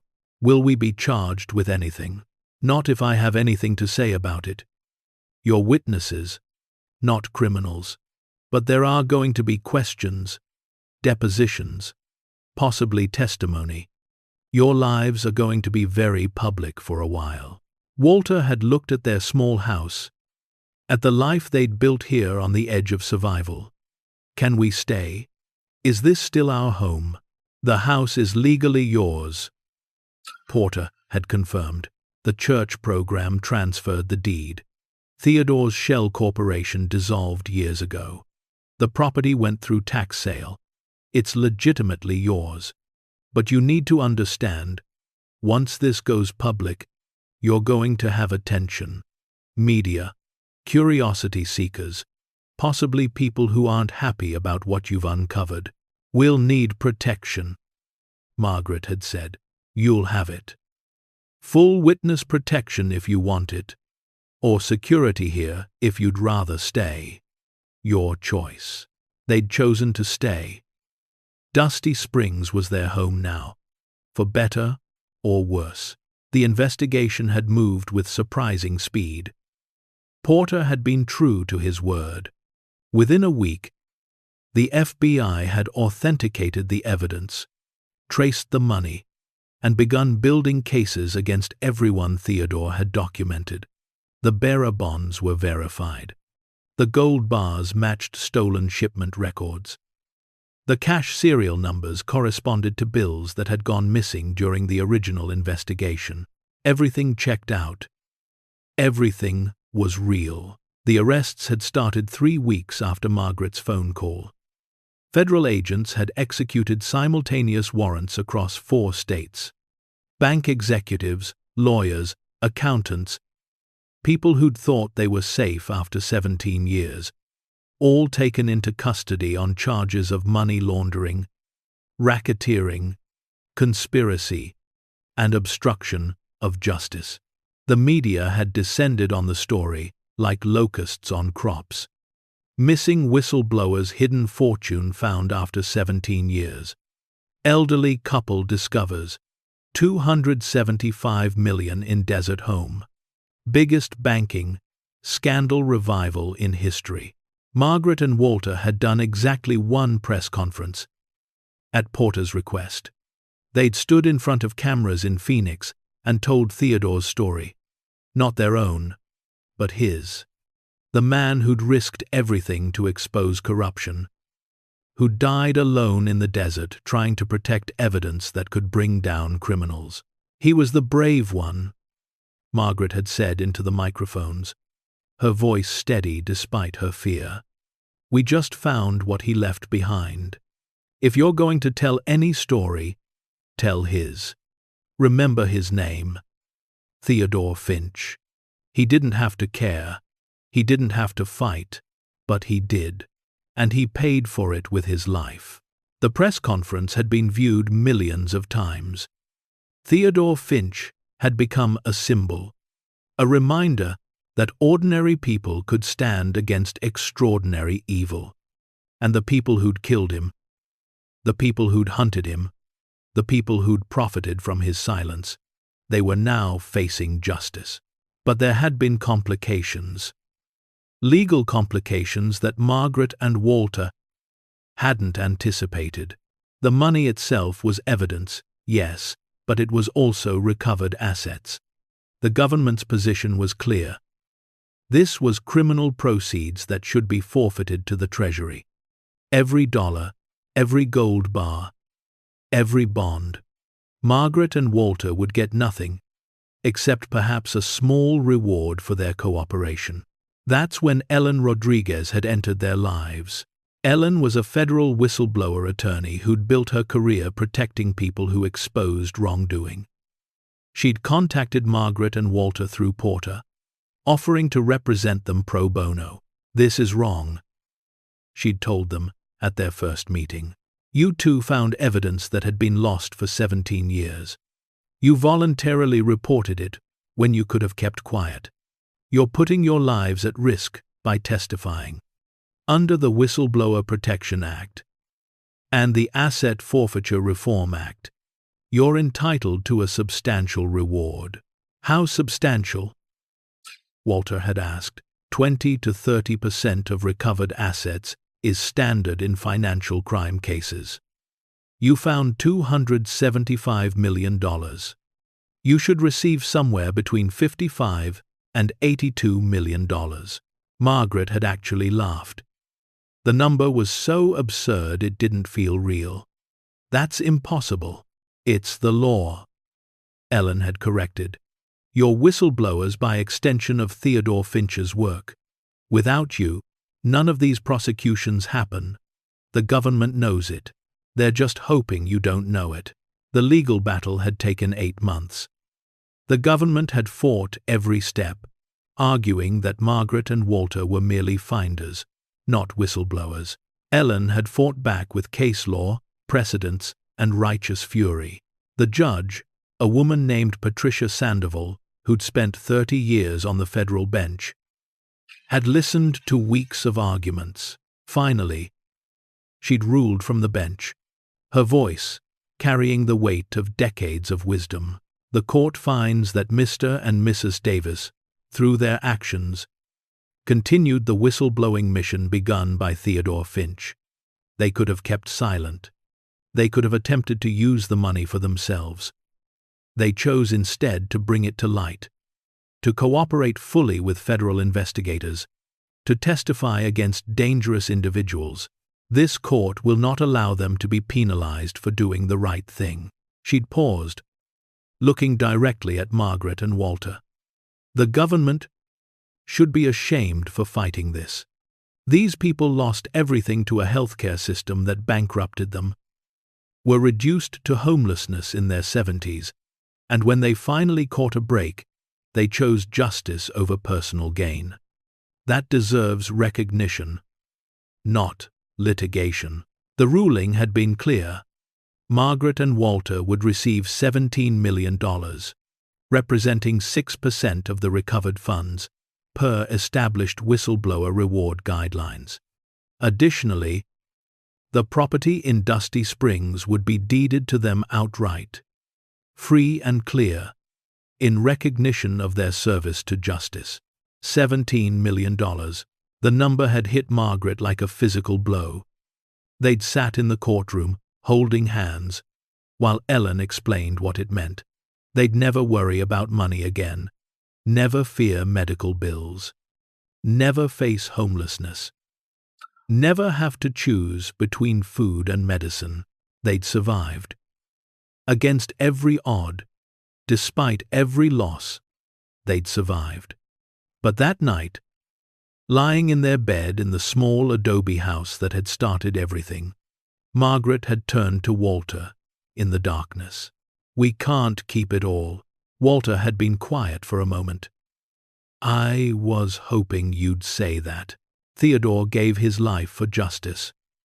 The least we can do is use this money to help people like us, people who've fallen through the cracks." "What are you thinking?" Margaret had smiled in the darkness. "I'm thinking about Dusty Springs, this town that took us in when nobody else would. This dying place that gave us a second chance. You want to help the town? I want to transform it. I want to make Theodore's sacrifice mean something bigger than just prosecutions and jail time. I want to create something that lasts." They'd spent the next week planning. Not rushed, not impulsive, but carefully considering how to use their reward in ways that would genuinely help. They'd kept $3 million for themselves, for medical expenses, for security, for the comfort they'd earned. The remaining $14 million would go toward transforming Dusty Springs. Their first call had been to Pastor Gene, the man who'd first told them about the town, who'd connected them to the relocation program.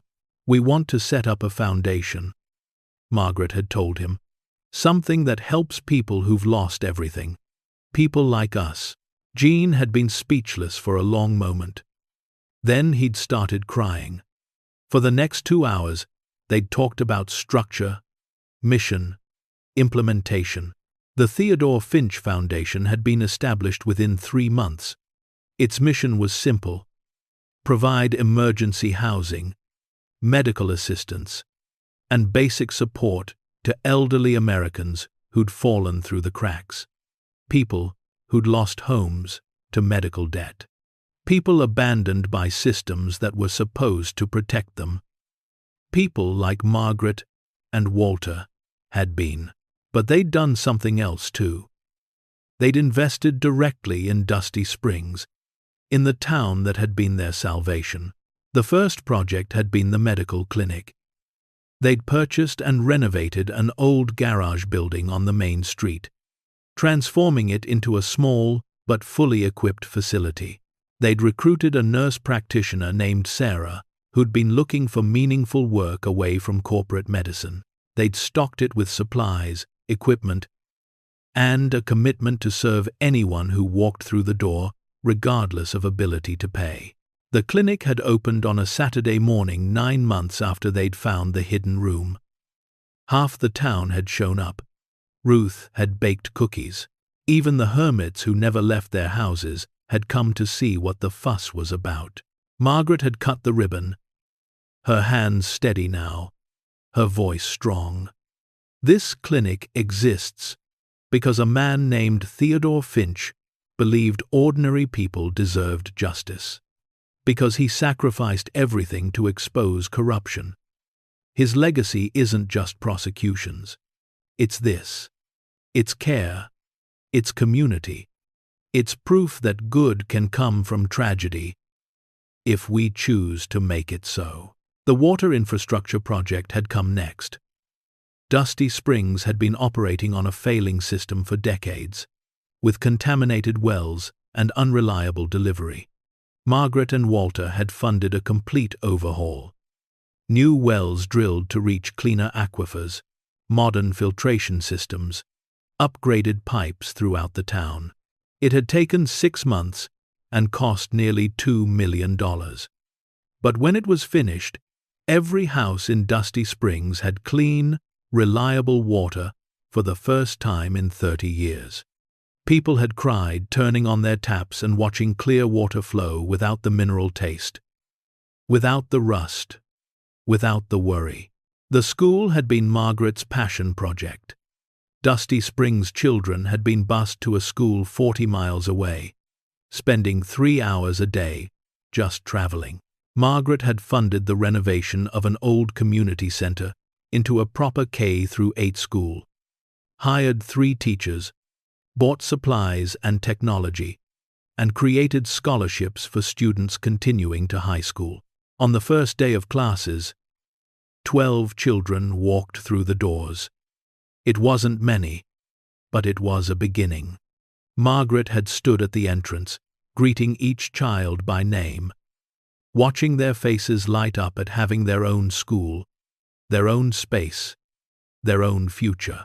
Walter had focused on infrastructure. New solar arrays for homes that couldn't afford them, repairs to the water tower, paving the main street so dust wasn't constantly choking everyone. Small improvements that added up to making life in the desert bearable, even comfortable. Dusty Springs had begun to change. Not overnight, but steadily. New families had started moving in, drawn by cheap housing and the foundation's support network. The population had grown from 93 to 160, then to 250. A small diner had opened, run by a woman named Carmen, who'd lost her restaurant in Phoenix to debt, but found renewed purpose in Dusty Springs.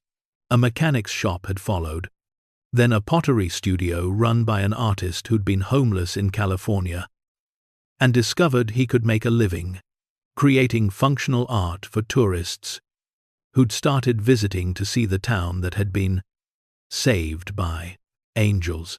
That's what the media had called Margaret and Walter, the Angels of Dusty Springs. They'd hated the nickname. They weren't angels. They were just 2 old people who'd been given a second chance and chose to share it. 2 years after finding the hidden room, Margaret had celebrated her 75th birthday. Walter had thrown a party in the town square, the paved area that used to be a dusty lot. The entire town had come. 250 people who'd become neighbors, friends, family. Ruth had made a cake, decorated with a fondant recreation of the little adobe house where everything had started. Sarah, from the clinic, had brought balloons. Carmen had catered with proper food, not just canned soup and beans.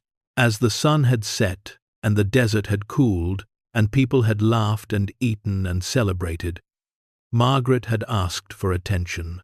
"I don't do speeches," she'd said, standing on a folding chair because she was too short to see over the crowd. "But I want to say something.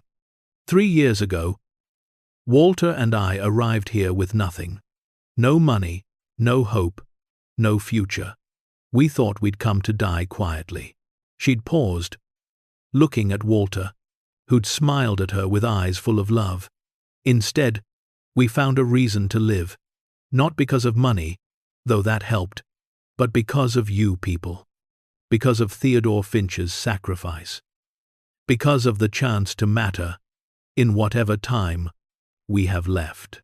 Her voice had cracked. "We all get lost sometimes. We all lose things we thought we couldn't live without.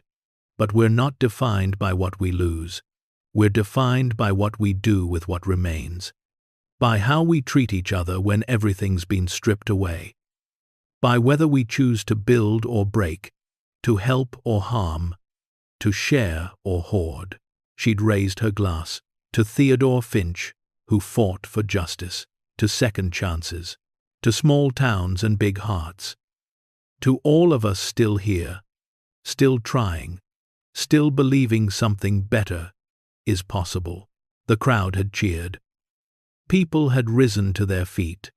Somewhere in the back, Ruth had been crying, not bothering to hide it anymore. Margaret had climbed down from the chair into Walter's arms, and they danced slowly in the paved square, under string lights that hadn't existed 3 years ago, while the desert wind whispered around them, and the stars blazed overhead.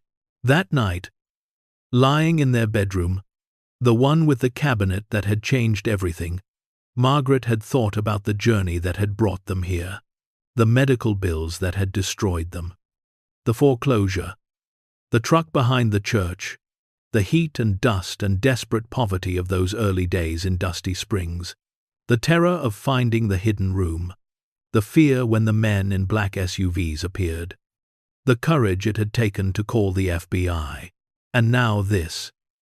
Comfort, security, purpose, community. "Do you think he knows?" she'd asked Walter in the darkness. "Theodore, do you think somehow he knows what we did with his legacy?" Walter had been quiet for a moment. "I think if there's anything after this life, any justice in the universe, then yes, he knows, and he's grateful." "Wall, I hope so," Margaret had whispered. "Because we're grateful to him, for being brave when it mattered, for caring when no one was watching, for leaving behind something that could save people like us used to be." Walter had corrected gently. "We're not desperate anymore. We're not forgotten. We're the people who help people like we used to be." Margaret had smiled in the darkness, reaching for his hand. The prosecutions had concluded after 3 years of trials.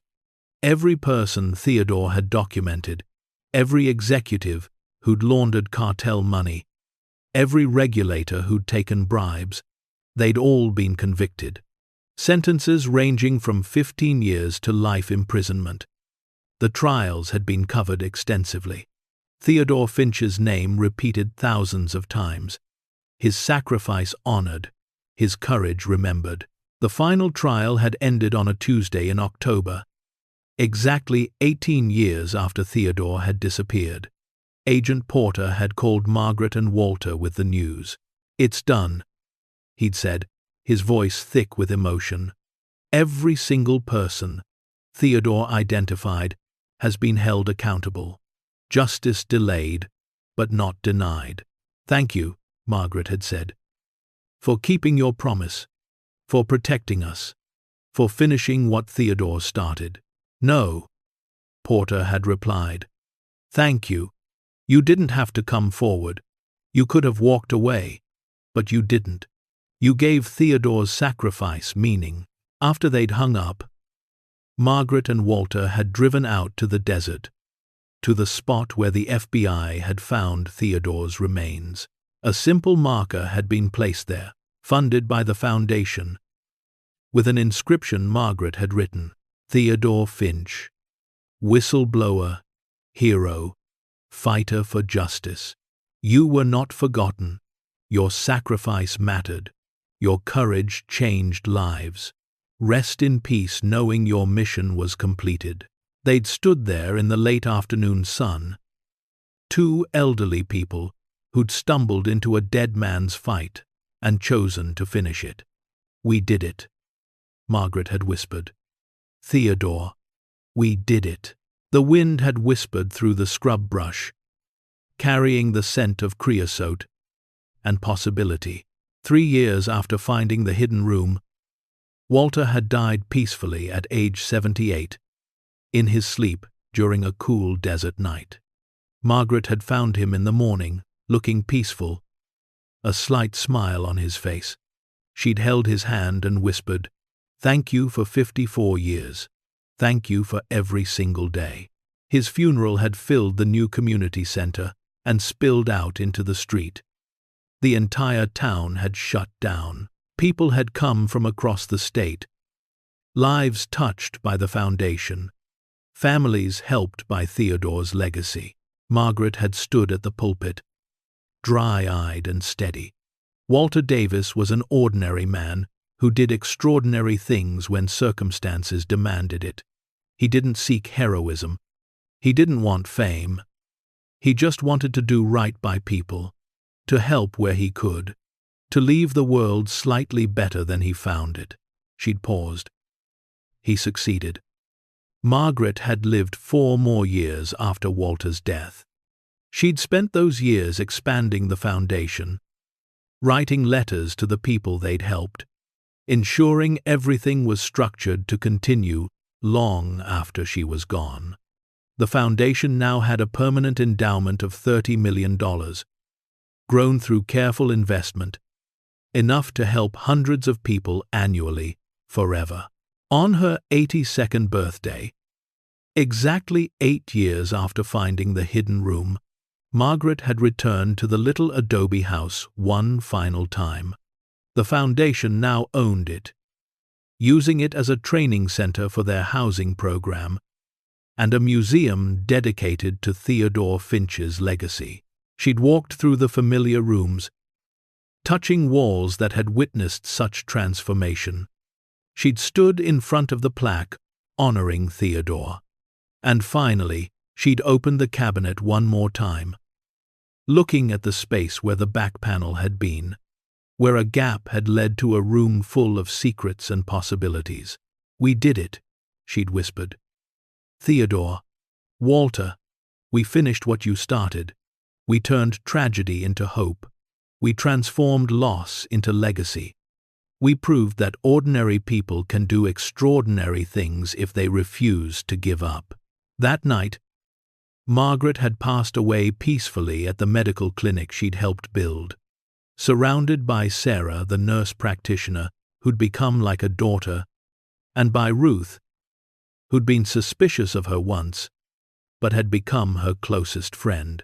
Her funeral had been massive. News crews had come from across the country. The FBI had sent an honor guard.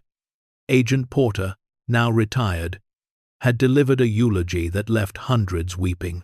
Margaret and Walter Davis could have kept the money, he'd said, his voice breaking. They could have disappeared, lived in luxury, focused only on themselves.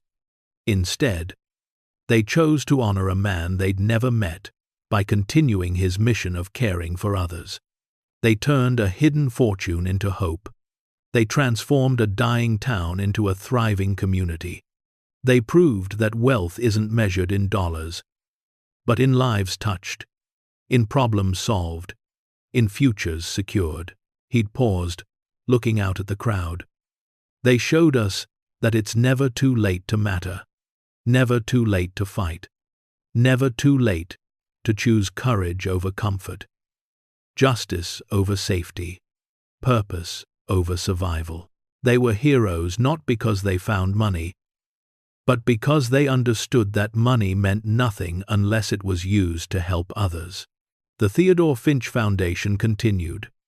Now with an endowment exceeding $50 million, it had housed over 700 families by the time of Margaret's death. It had expanded to provide not just housing, but medical assistance, job training, and educational support. It had inspired similar organizations across the country. Dusty Springs had become something remarkable. Population over 800 and growing. Real businesses, a proper school, a medical center, infrastructure that worked. But more than that, it had become a symbol of what was possible when people chose community over isolation, generosity over greed, hope over despair. The little adobe house was preserved exactly as it had been, hidden room and all. Visitors came from around the world to stand in the bedroom, to look through the cabinet opening, to see where two elderly people had discovered $275 million and chose justice over wealth. The exhibits told three stories. Theodore Finch, who'd risked everything to expose corruption. Margaret and Walter Davis, who'd finished his mission. And Dusty Springs itself, proof that dying places could be reborn, that forgotten people still mattered, that second chances were real if you were brave enough to take them. On the wall of the museum, next to photographs of all three heroes, hung a quote from Margaret's last interview, given 3 days before she died. People think wealth is about money. It's not. Wealth is about having more than you need so you can share with those who have less. Wealth is about using whatever you've been given, whether it's money or time or kindness, to make the world less cruel. We weren't wealthy when we arrived in Dusty Springs. We became wealthy when we realized the money wasn't ours to keep, it was ours to give. That's when we truly became rich. Anyone can find treasure. The real miracle is what you choose to do with it once you've found it. Whether you let it change you, or whether you use it to change the world. As the sun sets over the Sonoran Desert, painting the adobe walls of Dusty Springs in shades of gold and crimson, the legacy of three ordinary people continues to echo through lives transformed, futures secured, and hope restored. Theodore Finch, who refused to stay silent. Margaret and Walter Davis, who refused to stay small. They remind us that heroism isn't reserved for the young, the powerful, or the famous. Sometimes it shows up at 72 years old, bankrupt and homeless, in a crumbling house at the end of the world. Sometimes it looks like an elderly couple who'd lost everything choosing to give away millions. Sometimes it sounds like the laughter of children in a school that didn't exist, the relief of families receiving clean water, the gratitude of strangers finding shelter when they'd lost hope. Because the most powerful act any of us can perform isn't accumulating wealth or achieving success. It's using whatever we have, whatever we find, whatever time remains, to lift someone else up. That's the treasure that lasts. That's the fortune that matters. That's the legacy that never dies. The end. Up next, 2 more incredible true stories are waiting for you. Click to keep discovering miracles in unexpected places. And don't forget to hit subscribe. If you believe dignity, justice, and second chances can change everything.